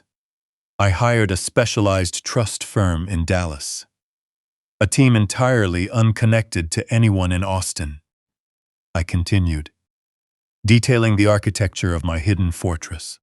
I took the entire 5-acre estate, the house, the gardens, every blade of grass, and transferred total, absolute ownership into a highly restrictive, irrevocable blind trust. I appointed a neutral third-party corporate trustee as the sole administrator. I am merely the designated occupant and passive beneficiary. Legally, I have the right to reside in that house until the day I die, but I possess zero legal authority to sell it, leverage it, mortgage it, or transfer it. Jonathan slowly turned his gaze away from the computer screen and looked directly at me, the dawn of realization on his face a magnificent sight. He understood completely. He realized the sheer, catastrophic scale of the trap Derek had blindly stepped into. So, I stated, bringing the hammer down on the final truth. The signature I put on that fraudulent quitclaim deed in my kitchen is legally worthless. It is a completely void legal instrument. I cannot give away an asset I do not legally own. Transferring the deed to Sutton Holdings was a brilliant, perfectly documented legal fiction. A low, rumbling chuckle escaped Jonathan's chest, building into a genuine laugh. He leaned back in his chair, shaking his head in absolute disbelief. He took an invalid piece of paper, a document with zero legal standing, and presented it to a federally insured bank as primary collateral. Jonathan summarized, marveling at the fatal error. He defrauded a major commercial bank out of $2.5 million using a ghost asset. Harrison, your son-in-law didn't just steal from you. He stole from the federal government. He committed textbook wire fraud and bank fraud on an astronomical scale. Precisely, I answered, my cold voice showing no mercy. Which is why we must not go to the police today. We let Derek proceed with his fraudulent eviction. Once he presents that void deed to law enforcement, his criminal intent becomes undeniable. At that point, the FBI will have an airtight federal case. I left Jonathan Brooks in his corner office, overlooking the Austin skyline, his legal machine already quietly whirring to life. We had an airtight strategy to trap Derek in a web of federal wire fraud charges. But in my analytical mind, a lingering shadow of doubt remained regarding my daughter. Derek was the corporate architect of the loan, but Rachel was the psychological key that had unlocked my defenses. I needed to know the exact depth of her involvement, without a shred of doubt. Was she merely a passive beneficiary of her husband's ruthless ambition, or was she an active, willing participant in her father's destruction? To ensure, the case against her was indisputable. I needed raw, unedited audio. I needed to hear how she spoke when she thought the microphones were off.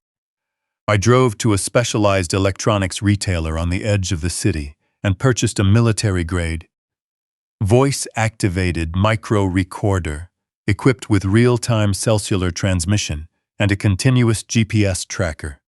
It was smaller than a standard matchbox, encased in matte black plastic and virtually invisible in the shadows. I returned to my quiet estate, the home they thought they had already conquered, and prepared the stage for my performance. I brewed a pot of chamomile tea, letting it steep until it turned lukewarm and bitter. I rumpled my clothes, intentionally refrained from shaving, and adjusted my posture to reflect a man rapidly breaking under the weight of his own declining mind. I picked up my smartphone and dialed Rachel's number. I forced my breathing to become shallow and irregular. I made my voice tremble, injecting a pathetic, desperate confusion into my tone. "Rachel," I rasped, pausing to let out a weak cough.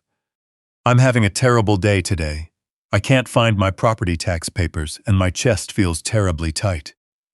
Could you come over and have a cup of tea with your old father?" She hesitated for less than a second, likely weighing the inconvenience against the necessity of maintaining her dutiful daughter facade. "Of course, Dad," she replied, her voice dripping with artificial sweetness. "I'll be right there. Just sit down and rest." She arrived in less than an hour. Through the front window, I watched her step out of her car, carrying an oversized, impeccably crafted, black Prada handbag. It was a brand new, limited edition piece. Its price tag higher than my monthly pension. It stood as a tangible, leather-bound monument to the federal bank fraud they had just committed. I shuffled slowly toward the front door, my hands trembling on purpose as I fumbled awkwardly with the brass deadbolt. When I finally pulled the door open, she greeted me with a rigid, rehearsed smile. As her eyes swept over my disheveled appearance, I caught a fleeting, unvarnished flash of utter satisfaction. She believed the illusion completely. She genuinely thought my cognitive and physical decline was accelerating precisely on her demolition timeline. I led her into the kitchen, my steps painfully slow and unsteady. I poured the tea with deliberate clumsiness, letting my trembling wrist spill a small pool of amber liquid onto the granite countertop. "Oh, look at what I've done," I muttered, hanging my head in fake embarrassment. "My hands just aren't what they used to be." "I'm so sorry, Rachel." She let out a heavy, irritated sigh, carefully placing her luxurious Prada bag in the center of the kitchen island, safely away from the spilled tea. "It's fine, Dad," she said, grabbing a paper towel and roughly wiping the counter. "Just sit down before you hurt yourself." I collapsed into a wooden kitchen chair, my hands resting on my knees. We sat in silence for a few minutes. I rambled incoherently about the weather, deliberately losing my train of thought mid-sentence. Rachel checked her diamond-encrusted watch 3 times in less than 5 minutes. She was growing intensely impatient, eager to get back to her stolen fortune. "Dad, I really need to use the restroom," she announced abruptly, standing up to smooth the front of her designer blouse. "I'll be right back, and then I have to run. Derek is waiting for me to finalize some dinner reservations." She turned and walked briskly down the hallway toward the guest bathroom. I remained completely still, listening for the heavy click of the wooden door closing. Moments later, I heard her muffled, unmistakable voice. She was taking a call. I rose from my chair with the silent, fluid grace of a man 30 years younger, stealthily creeping down the hallway. I pressed my ear against the painted wood of the bathroom door. She was talking to Derek. I'm leaving in 5 minutes, she hissed in a low voice, her tone packed with pure disgust. I can't stand being in this house another second. It smells like stale medicine and old people. He's completely lost his mind, Derek. He's spilling tea all over himself like a toddler. We don't even need to worry about him challenging the eviction. He'll probably be in a nursing home long before the bulldozers get here. Her cruel, cold words were the final nail in the coffin of my fatherly mercy. The absolute confirmation of her active malice extinguished any lingering doubt in my heart. She wasn't a victim. She was a predator. I backed away from the door and retreated silently into the kitchen. Stepping over to the island, I stood above the open Prada handbag. I reached into my pocket and retrieved the matte black micro recorder. Reaching deep, inside the luxurious interior of the designer bag, I located a small zippered makeup pouch buried in the dark silk lining. With surgical precision, I slipped the tiny device into the bottom of the hidden compartment and zipped it tightly shut. It was completely undetectable. By the time she emerged from the hallway, I was back in my wooden chair, staring blankly at my cold tea. Rachel grabbed her purse, offered a hollow promise to call me tomorrow, and practically bolted out the front door. I watched her car vanish down the street, carrying my digital spy straight into the dark heart of their operation. A few hours later, the Texas night had completely blanketed my secluded rural estate. I sat alone in the deep, undisturbed shadows of my quiet study. The only source of light was the steady green glow of the audio receiver resting squarely on my polished mahogany desk. I slowly poured myself a small glass of aged bourbon. Taking a slow, deliberate sip, I felt the familiar warm burn slide down my throat. Leaning back into the worn leather chair, I closed my eyes for a moment and gently turned the volume dial. Derek and Rachel's triumphant laughter, celebrating their massive corporate theft, immediately filled the dark room with crystal clear audio. Every malicious word they spoke was being permanently recorded, providing me with undeniable ammunition that would ensure they both spent the next 2 decades in federal prison. The memory of that dark study and the glowing green light faded, replaced by the harsh morning sun. I stood on the wooden planks of my front porch, the thick heat of a Texas summer heavy in the air. Standing directly in front of me, clutching the manila folder containing the fraudulent eviction notice, was Deputy Jenkins. He looked immensely uncomfortable, shifting his weight from one booted foot to the other. He was a young officer, assigned to handle what he believed to be a routine matter, removing a confused, elderly man who had simply failed to keep up with his financial obligations. The entire neighborhood was dead silent, save for a sharp, rhythmic car horn blaring in the distance. I looked past the deputy toward the street. Derek had parked illegally right across my driveway, sitting behind the wheel of his custom silver Porsche. The driver's side window was rolled all the way down. He leaned out, his elbow resting on the expensive leather, a smug, arrogant grin plastered across his face. He pressed the heel of his hand against the horn, letting the sharp sound pierce the quiet neighborhood. "Time's up, Boomer," he shouted at the top of his lungs, his voice carrying right across the manicured lawn. "Bring him out, officer!" "Officer!" "We have a demolition crew on standby, and I'm not paying them by the hour to sit around." Derek laughed. A harsh, grating sound vibrating with the absolute certainty of his manufactured victory. Deputy Jenkins let out a heavy sigh, a genuine expression of sympathy, and took a hesitant step forward. "Mr. Cole," he said, in that overly gentle, patronizing tone reserved for the elderly. "I'm truly sorry, sir, but the court order is legally binding. Sutton Holdings now owns this property. I need you to gather your personal items and vacate the premises immediately. If you need medical transport to a care facility, I can call an ambulance to assist you." He reached out an arm, hovering in mid-air, preparing to guide me off my land. He was merely a pawn, a local law enforcement officer completely unaware that he had just walked onto a massive federal crime scene. I didn't move. I didn't tremble, nor did I fake a sudden chest pain. Nah.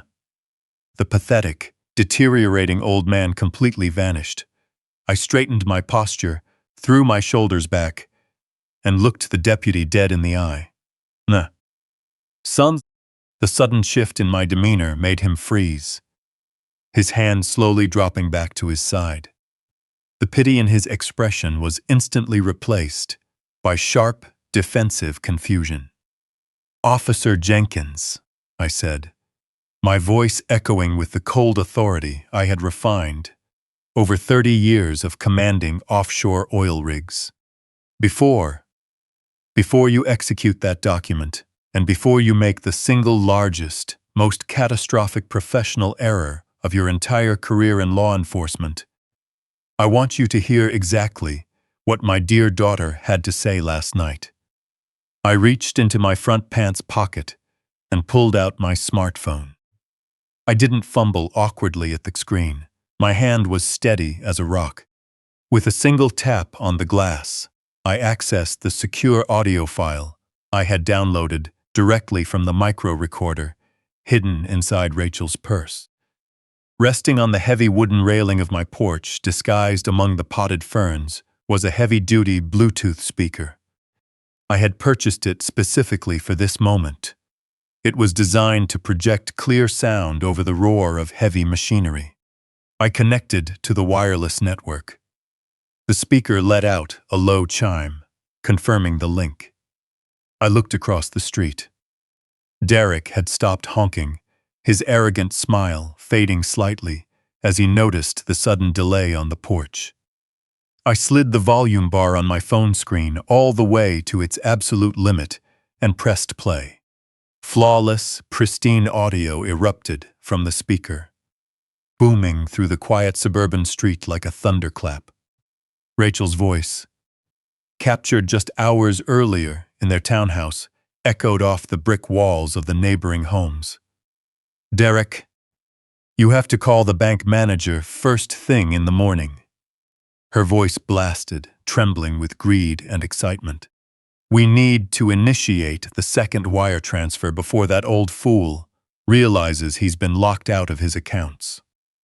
The sound was so loud, so undeniably clear, that Deputy Jenkins physically recoiled, taking a step back, as his hand instinctively moved toward his duty belt. Across the street, the silver Porsche remained completely motionless, its driver frozen in utter shock. The audio playback continued relentlessly. Derek's voice joined the broadcast, his arrogant, boastful tone now piped out for the entire neighborhood and local police to hear. "Don't worry about the bank, babe." Derek's recorded voice boomed loud and clear.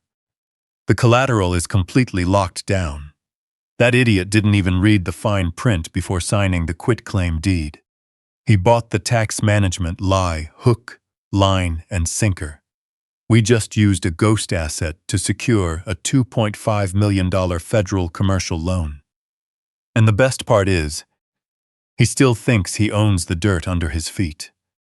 The speaker projected the distinct sound of clinking on glass, a sickening toast to my engineered ruin. "We demolished the place on Monday." Derek's voice sneered through the morning air.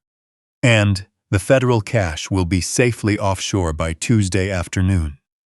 I stood perfectly still, watching the color drain from Deputy Jenkins' face. He was no fool. He was a sworn officer of the law, currently holding an eviction notice, based on the exact fraudulent document being openly discussed over high-definition audio. The young deputy looked down at the Mathila folder in his hands, then looked back up at me, his eyes wide with sudden, terrifying comprehension. He realized the paper he carried was no legal mandate. It was the physical instrument of a massive, coordinated federal bank fraud. The patronizing pity was completely gone, replaced by the sharp, intense focus of a cop who had just stumbled upon a major criminal conspiracy. He slowly reached up and unclipped the radio microphone from his shoulder, his eyes locking onto the silver Porsche. Across the street, the crushing weight of reality finally crashed down on Derek. That smug, triumphant smile had completely vanished from his pale face, replaced by a mask of pure terror. He knew exactly what that crystal-clear audio meant for his immediate future. He knew his flawless, corporate robbery had just been broadcast directly to a uniformed police officer standing on my front porch. He had nowhere to run, nowhere to hide his deception, and no more fake tears to manipulate his way out of federal prison. His trembling hand slammed onto the polished gear shifter, violently jamming the luxury sports car into drive. The massive engine roared to life, its expensive tires screeching against the hot asphalt as he made a desperate attempt to flee the scene of his unraveling crime. But he was far too late. The trap I had so carefully constructed had already snapped tight around him, sealing his complete undoing. The speaker on the porch wasn't done. The digital audio file seamlessly transitioned from their arrogant financial boasting into a far darker conversation. The audio quality was pristine, capturing the subtle acoustics of their upscale townhouse. Rachel's voice cut through the heavy, humid morning air, crisp, calculating, and terrifyingly cold. Once the deputy hauls him out, throw him into that cheap state facility. Her voice projected, echoing off the brick walls of the surrounding homes. And make sure to cancel his advanced heart medication. He's 70 years old, Derek. Without those good meds, his heart will give out within a month. We keep the $2.5 million, the developers level the house, and we're home free. The sheer malice of those words hung in the air, instantly suffocating the morning quiet. The neighborhood began to wake up. Front doors opened cautiously. Neighbors stepped onto their manicured lawns, completely forgetting their morning routines as their horrified faces turned toward my property. The cruel reality of a daughter casually plotting her own father's death had been broadcast for the entire street to witness. On my front porch, Deputy Jenkins completely froze, his eyes wide as he stared at the Bluetooth speaker hidden among my potted ferns. The manila envelope containing the fraudulent eviction notice slipped from his loosened grip, the papers scattering across the wooden floorboards.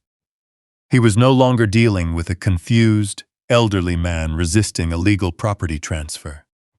He was standing face to face with the intended victim of a highly premeditated, cold-blooded murder conspiracy. The young officer swallowed hard, his throat moving as professional training overrode his initial shock. He instinctively placed his right hand on the heavy tactical belt, his fingers gripping the plastic casing tightly. He didn't need to ask me for an explanation. The evidence had spoken for itself. Across the street, the violent roar of the silver Porsche suddenly died. In his blind panic to jam the sports car into gear and flee the scene, Derek had severely miscalculated. His hand knocked against a large travel mug sitting in the center console. I watched with deep, cold satisfaction as black coffee splashed heavily across his lap and the pristine leather interior. He dropped the mug, spilling the rest of the liquid straight onto the passenger seat. Derek didn't try to clean up the mess, sat, completely paralyzed, behind the wheel, his knuckles white as he gripped the leather, his eyes darting frantically toward the officer on my porch. Rachel emerged from the passenger side of the vehicle. The arrogant, triumphant sneer she wore just minutes ago was wiped away permanently. The color drained completely from her face as her own recorded voice detailed the precise method she planned to use to end my life. Her flawless makeup suddenly looked like a tragic mask. The suffocating terror of absolute exposure gripped her entirely. She raised a trembling hand to cover her mouth, her eyes wide as she stared directly at me. She knew the illusion was shattered. She knew I knew everything. No more lies to spin. There were no more lies to spin, no more fake tears to cry, and no more manipulative performances to put on. I looked down from my high vantage point on the porch, observing the total destruction of the two people who had attempted to bury me. For months, they had viewed me as a disposable nuisance, an expiring liability standing between them and a massive financial payout. They had weaponized my grief for my late wife. They had used my fatherly love to steal my sanctuary. And when that wasn't enough, they quietly negotiated a timeline for my physical death. Hearing those words spoken out loud, confirming the darkest depths of their greed, should have shattered my heart into 1,000 unrepairable pieces. Instead, it solidified my resolve into impenetrable steel. I stepped slowly around the eviction papers scattered on the floor and walked to the edge of the wooden railing. I looked directly at Rachel.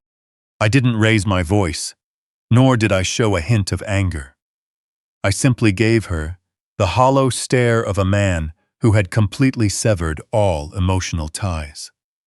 The entire block was deathly quiet, save for the static crackle of Deputy Jenkins' shoulder radio as he prepared to call for immediate backup. The morning sun continued to rise, casting long, sharp shadows across the dew-covered grass, illuminating the exact moment the predators became the prey. "Officer," I said, my eyes locked on my daughter, "I believe you now have ample probable cause to initiate an arrest for conspiracy to commit murder, in addition to the federal wire fraud and aggravated bank fraud executed using a forged quitclaim deed." Deputy Jenkins didn't hesitate. He pressed the transmit button on his radio, his voice sharp and authoritative, completely stripped of its previous patronizing tone. "Dispatch, this is Unit 4. I need immediate backup to my current location. Priority 1. We have a confirmed 1090 in progress. Suspect vehicle is a silver Porsche parked directly across from the target residence. Do not let that vehicle leave the perimeter." Derek frantically twisted the ignition key, trying desperately to restart the stalled sports car. But his hands shook so violently he could barely grip the metal key. Rachel stood rooted to the concrete driveway, her knees buckling slightly as the distant sound of police sirens began to slice through the morning air. Their meticulously constructed fortress of corporate theft was collapsing on top of them in real time. They had believed their plan was foolproof. They had assumed my age made me a compliant, easy target. They had forgotten that an engineer spends his entire life predicting structural failures and building irrevocable traps for those who attempt to bypass the rules. The true beauty of this trap wasn't just the audio recording. It was the absolute futility of their initial crime. Even if they somehow managed to drive out of that driveway, and even if they successfully evaded local police and impending federal prosecution, they still had absolutely nothing. And they had established nothing. The irrevocable blind trust I had established years ago meant their meticulously forged quitclaim deed was nothing more than a scrap of waste paper. The $2.5 million they stole from the federal bank, Valg, was leveraged against a ghost asset. They had gambled their entire lives, freedom, and futures on a property they could never legally own. The demolition crew would never arrive. The luxury retail center would never be built. I watched the first black and white patrol car swing around the corner, its emergency lights flashing against the suburban homes. Accelerating quickly, it pulled to a stop at a sharp angle, completely pinning the silver Porsche against the curb. 2 more patrol cars arrived within seconds, boxing the vehicle in from every direction. Uniformed officers poured out of their vehicles, their hands resting cautiously on their holstered weapons. Deputy Jenkins marched down my porch steps, moving with purpose toward the driveway where Rachel stood paralyzed and Derek sat trapped in his ruined luxury car. I reached out and pressed the power button on the Bluetooth speaker, silencing the device. The air was now filled with the chaotic sounds of law enforcement taking full control of the scene. I turned my back on the flashing lights, the shouting officers, and the terrified tears of the woman who used to be my daughter. I stepped inside my quiet sanctuary and gently closed the heavy oak door behind me. Feeling the heavy weight of absolute justice settle over my home, I stood in the quiet hallway for a few seconds. Islan. The oak door shut tight behind me. Flashing, red and blue lights flickered through the frosted glass of the entryway, casting long, frantic shadows across the walls of my sanctuary.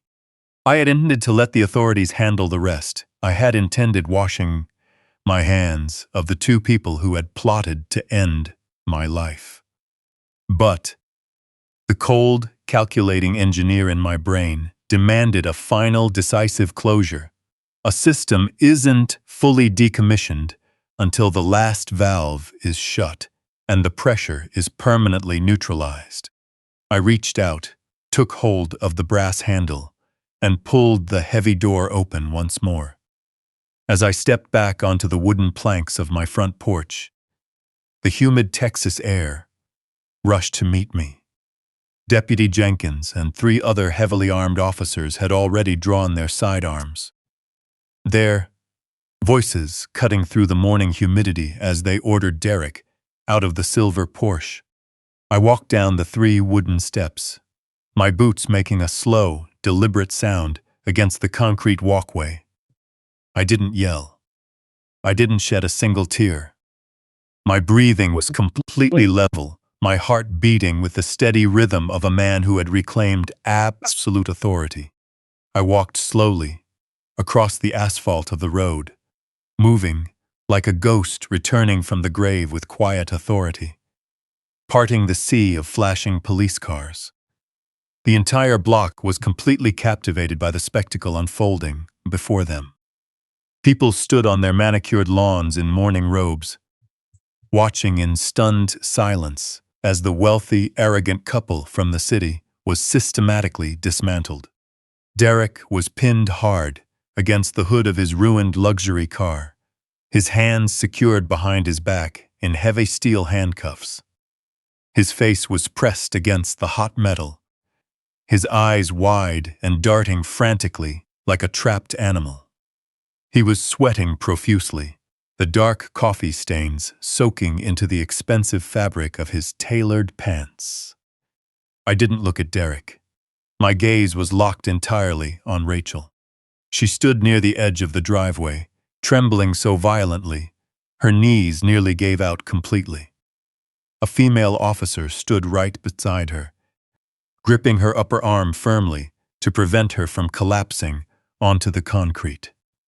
Rachel looked at me, her eyes wide, with a silent, desperate plea, begging for the merciful, forgiving father she had exploited for years. She expected me to step in, to call off the wolves, and to save her from the consequences of her own actions. I stopped 3 feet away from her, The air between us felt heavy, charged with static. I looked at the woman I had raised, the child I had comforted, the daughter I had loved with every cell in my body. I searched her familiar face for any trace of my late wife, but I found absolutely nothing.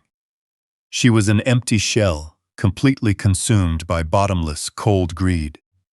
"You didn't just try to steal my home, Rachel," I said, my voice dangerously calm and steady, easily cutting through the static of the police radios. I watched a new wave of tears spill over her eyelashes, smudging her flawless makeup. I didn't hand her a tissue. I didn't reach out to her. "You signed my death warrant for a few $1,000,000, I continued, my words hitting her like physical blows. "You casually planned to murder your own father by intentionally cutting off my medication. You sat in my house, drank my tea, and calculated precisely how many days my heart would take to fail permanently without those advanced prescriptions. You thought you could throw me away in some cheap state facility, wait for me to quietly die, and walk away completely free." A faint, choked sob escaped her lips. She tried to speak, tried to spin a lie, but her throat was completely paralyzed by the sheer suffocating terror of my absolute clarity. On the hood of the Porsche, Derek began to struggle weakly against the officer's grip, shouting desperate, incoherent excuses about a misunderstanding, corporate restructuring, and temporary liquidations. I slowly turned my head to meet his eyes. The pathetic panic in his expression was the ultimate validation of my strategy. "Derek, you always believed you were the smartest person in any room," I said, raising my voice slightly to ensure the arresting officers heard every word. "You thought I was just a confused old man who blindly signed a quitclaim deed. You thought you had successfully isolated me from my own property, but you failed to perform a basic, thorough title search. The deed you brought to my kitchen table, the document you so proudly filed with the county clerk, is completely worthless." The last bit of color drained from his face, leaving his skin a sickly, dead gray. "Non," he stopped fighting against the handcuffs, the air trapped in his chest. "I established an irrevocable blind trust back in 2018, I explained, taking deep satisfaction as the life seemed to drain right out of them. "This property belongs entirely to a trust managed by an independent trustee. My signature carries zero legal authority to transfer ownership. I cannot give away an asset I don't legally own. The deed you filed is a phantom piece of paper." The crushing reality of their situation hit them like a concrete wall. They had built their entire criminal operation on a foundational lie. I stepped closer to Derek, leaning in so he could hear the absolute finality in my voice. "Do you understand what that means for your commercial loan, Derek?" I asked softly. "You walked into a federally insured bank and used a completely void, fraudulent document to secure a $2.5 million cash wire transfer. You backed it with an asset you can't legally own and can never possess. That money sitting in your offshore account is completely unsecured. The bank has no actual leverage over this property. You didn't just carry out a simple family deception. You just committed massive, undeniable federal wire fraud and aggravated bank fraud." The crushing finality of my words hung heavy in the damp morning air.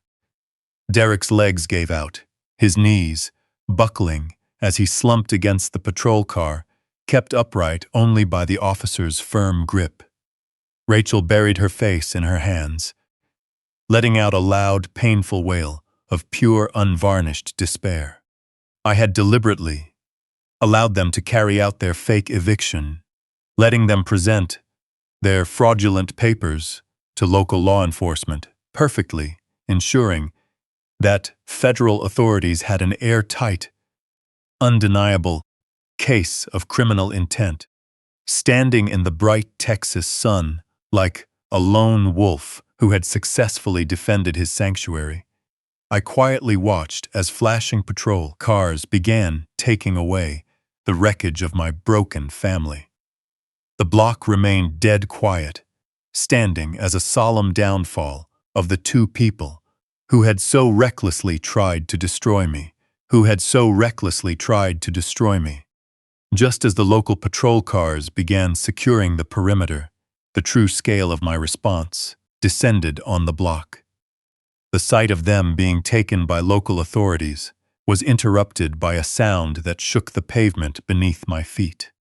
Before Derek could even attempt one last desperate sprint toward the open door of his silver Porsche to somehow escape Deputy Jenkins, the deep, guttural roar of heavy, high-performance engines shattered the remaining quiet of the morning. 3 massive, all-black, unmarked SUVs rounded the corner of the suburban street, tearing through the quiet residential atmosphere. Their heavy tires smoked, screeching loudly against the asphalt as they executed a synchronized, highly tactical block. They formed an impenetrable wall of black steel and dark glass, completely sealing off the street and trapping Derek and Rachel inside a coordinated federal net. The heavy doors slammed open simultaneously, and a dozen armed federal agents stepped out into the thick Texas air. They moved with terrifying, silent efficiency, their boots stepping in unison, wearing dark tactical vests with bold yellow lettering across the chest. FBI. The sharp scent of burnt rubber drifted over the manicured lawn, permanently replacing the peaceful morning air. Leading the federal contingent was Jonathan Brooks. My veteran litigator stepped out of the lead vehicle, his stainless suit standing out in sharp contrast to the heavy tactical gear around him. Adjusting his tie, he looked up at my porch and gave me a sharp nod of confirmation. The trap we had built in his downtown office had been sprung to perfection. 2 tall federal agents immediately moved in on Derek. The local deputies wisely stepped back, surrendering jurisdiction to the overwhelming federal force without a word of protest. As the agents grabbed Derek's shoulders, he let out a pathetic, high-pitched cry of pure panic. He twisted desperately, his expensive leather shoes slipping on the wet concrete. He was turned around and slammed firmly against the hood of his silver Porsche. The impact dented the pristine metal, serving as a pristine metaphor for the instant destruction of his carefully planned life. Derek Sutton, you are under arrest for conspiracy to commit major federal bank fraud, aggravated wire fraud, and attempting to defraud a federally insured financial institution, the lead agent announced, his voice booming with absolute authority as he began reading the Miranda warnings. The cold, metallic click of heavy federal handcuffs locking tightly around Derek's wrists echoed clearly through the silent neighborhood. Derek pressed his cheek against the hot metal of his ruined sports car, his eyes wide and completely hollow, finally accepting the absolute certainty that his life as he knew it was over. He was no longer a wealthy corporate executive with a stolen deed. He was a federal prisoner headed for a maximum security facility. Rachel stood paralyzed at the edge of the driveway, witnessing the complete undoing of her husband and her stolen future. Federal agents did not overlook her participation in the conspiracy. A tall, stern female agent approached her, pulling a second pair of heavy steel handcuffs from her tactical belt. The flash of those restraints finally broke Rachel from her shock. The cold, calculating predator, who just hours ago had casually discussed my demise, was completely gone. She broke down entirely, her knees hitting the rough asphalt with a thud, tearing the fabric of her expensive designer pants. The suffocating terror of her inescapable reality consumed her.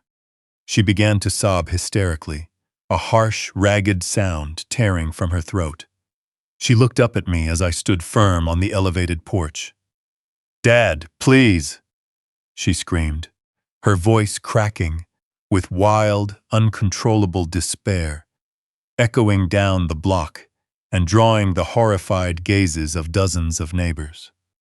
"Please, you have to stop them right now. Tell them this is a terrible mistake. I'm your daughter. I'm your little girl. Please, don't let them take me away from my home." Her expensive makeup was a smeared mess across her pale face. She reached her trembling hands toward me, clutching at the empty air, begging for mercy from the father she had so ruthlessly exploited and intentionally set aside. She expected the man who had loved and protected her for a lifetime to somehow step down from the porch and shield her from the devastating legal consequences of her appalling actions. I didn't take a single step down off that wooden porch. I didn't soften my posture, and I certainly didn't offer her an ounce of comfort or reassurance. I looked down at her from my reclaimed sanctuary, my face an absolute mask devoid of emotion. The generous, loving father she once knew, the fragile old man she thought she could manipulate and eventually discard, was completely, permanently dead. I held her terrified, pleading gaze, feeling nothing inside, except a profound, cold, permanent void. "My little girl died the exact moment you decided my life was worth less than a luxury vacation and a beach property," I said, my voice carrying across the manicured lawn, icy, flat, and bearing the inescapable weight of a final judgment. "Enjoy your new life in federal prison." Those harsh words hit her with devastating force. She gasped, her mouth agape, as the female agent firmly secured her arms behind her back. The steel handcuffs clicked into place, locking my daughter securely in the grip of unyielding federal justice. I didn't stay to watch the rest of the tragic spectacle unfold on my driveway. I turned my back on the flashing lights, the armed agents, and the echoing screams of the woman who had tried to bury me. I walked slowly across the wooden porch, my boots stepping over the useless eviction papers scattered across the floor like fallen leaves. Reaching out, I took hold of the heavy brass handle of my front door and retreated into the quiet, cool sanctuary of my home. I pushed the heavy oak doors shut behind me, locking them out. The heavy click of the deadbolt echoed with a deep, satisfying sense of closure. The chaotic noise of the street was instantly muted, replaced by the profound, comforting silence of a house that belonged entirely to me. I walked with purpose toward the comforting warmth of my private study, my steps firm and decisive, leaving the betrayal behind. I poured myself one last glass of aged bourbon, raised the heavy crystal glass, and in a silent, solitary toast, honored the loving memory of my late wife while finally tasting the sweet, lasting burn of total victory. The taste of that aged bourbon marked the absolute end of my vulnerability and the beginning of a completely new chapter in my life. 6 months passed from that chaotic morning on my front porch. The gears of federal justice turned with slow, agonizing, and unyielding efficiency. I didn't attend their trial.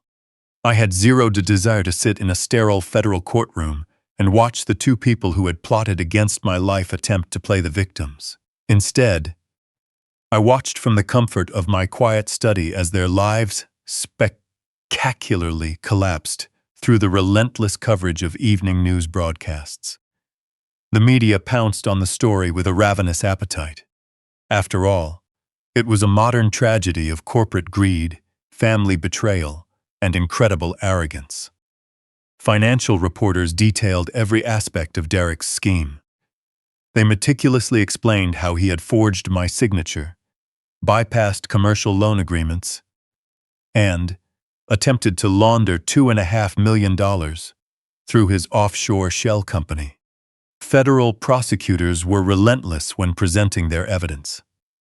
They played the audio recorded by the hidden micro-recorder in open court, broadcasting Rachel's cold-blooded plan to withhold my heart medication to a jury of horrified peers.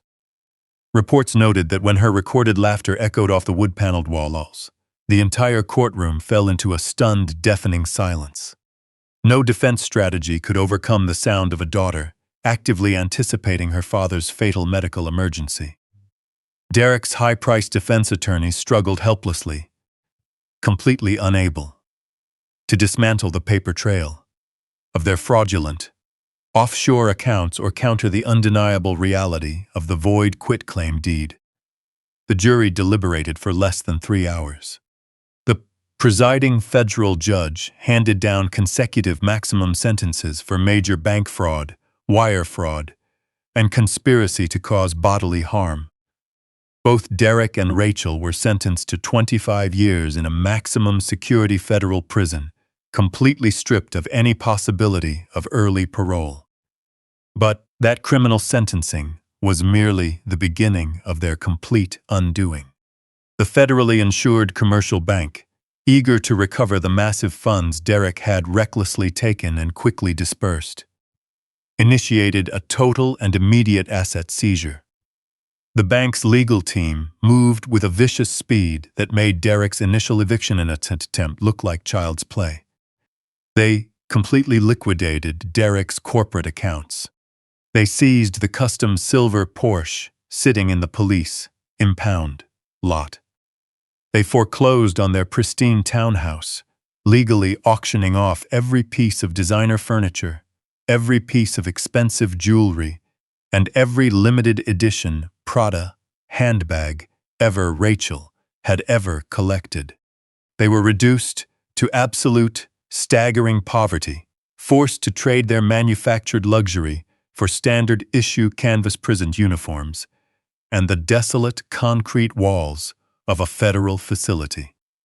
They had gambled their entire existence on a few $1 million and ended up losing everything, absolutely everything. With my predators safely locked behind reinforced steel doors, I turned my attention back to the 5-acre estate that had been the epicenter of this bitter war. The property had successfully served its final purpose. The irrevocable blind trust had acted as an impenetrable fortress, perfectly protecting the land from their predatory grasp while trapping them in a major federal crime. Yet, walking through the quiet, empty halls of the house, I realized the atmosphere had been permanently altered. The beautiful sanctuary I had built with my late wife was now irrevocably tainted by the lingering memory of Rachel's profound betrayal. The walls echoed with the phantom sound of her cold calculations. I no longer wished to spend the rest of my days walking the same floors where my own daughter had confidently plotted my demise. Operating within the legal parameters of the trust I had designed, I instructed Jonathan Brooks to legally dissolve the structural restrictions and prepare the property for immediate liquidation. I had no interest in selling it to another cold corporate entity like Sutton Holdings.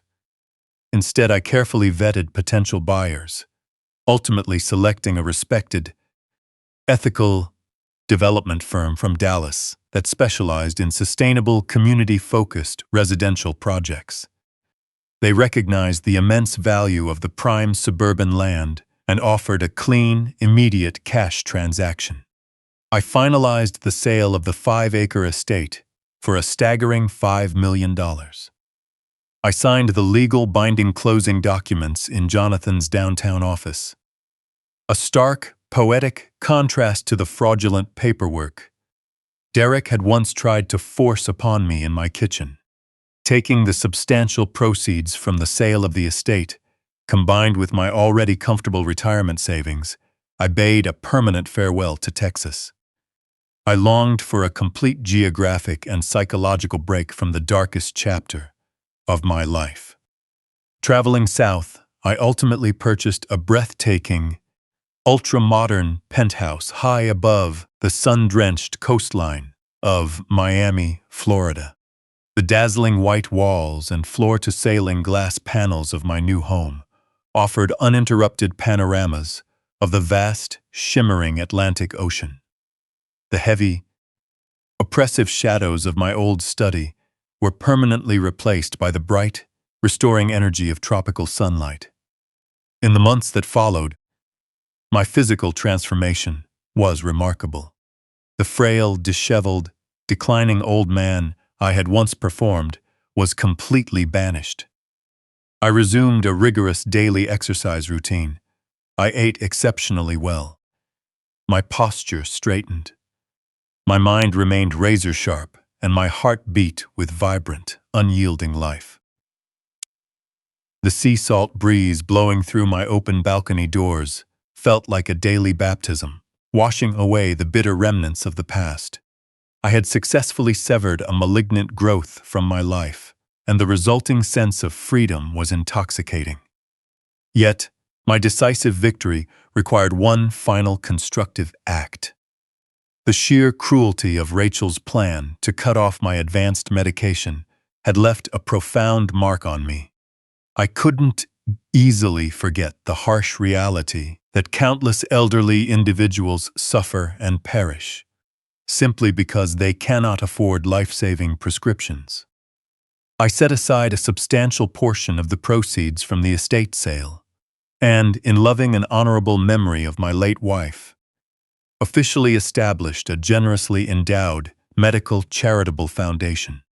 The foundation was specifically designed to provide direct financial assistance to vulnerable, elderly patients, ensuring they would never have to choose between basic survival and basic financial dignity. Every time the charity approves a grant to cover a vital cardiac prescription, I feel a deep, resonant sense of vindication. I took the exact weapon Rachel had intended to use against me and transformed it into an instrument of profound healing for thousands of strangers. Standing alone on my wide glass balcony, the warm Miami breeze tugging at my custom linen shirt, I watch the magnificent ocean tides roll endlessly toward the white sand. I raise a glass of sparkling water in a silent toast to the endless blue horizon, feeling a deep, unshakable peace settle into my core. I confronted the worst aspects of human nature hidden within my own bloodline, and I completely neutralized the threat. I protected my sanctuary, defended my legacy, and reclaimed absolute control of my own story. I won the war. Sometimes, the most dangerous predators aren't the ones who break through your window in the dark. They hold the key to your front door, and they call you family. Meet your set. Society teaches us to unconditionally forgive our children. But there is a profound difference between a mistake and a calculated crime. Forgiveness is a virtue, but protecting your life, your dignity, and your hard-earned legacy is a duty. D. Never hand the keys to your survival over to anyone. You can love your family, but you must love yourself enough to turn around, walk away, and let the law deal with those who wear the mask of a monster.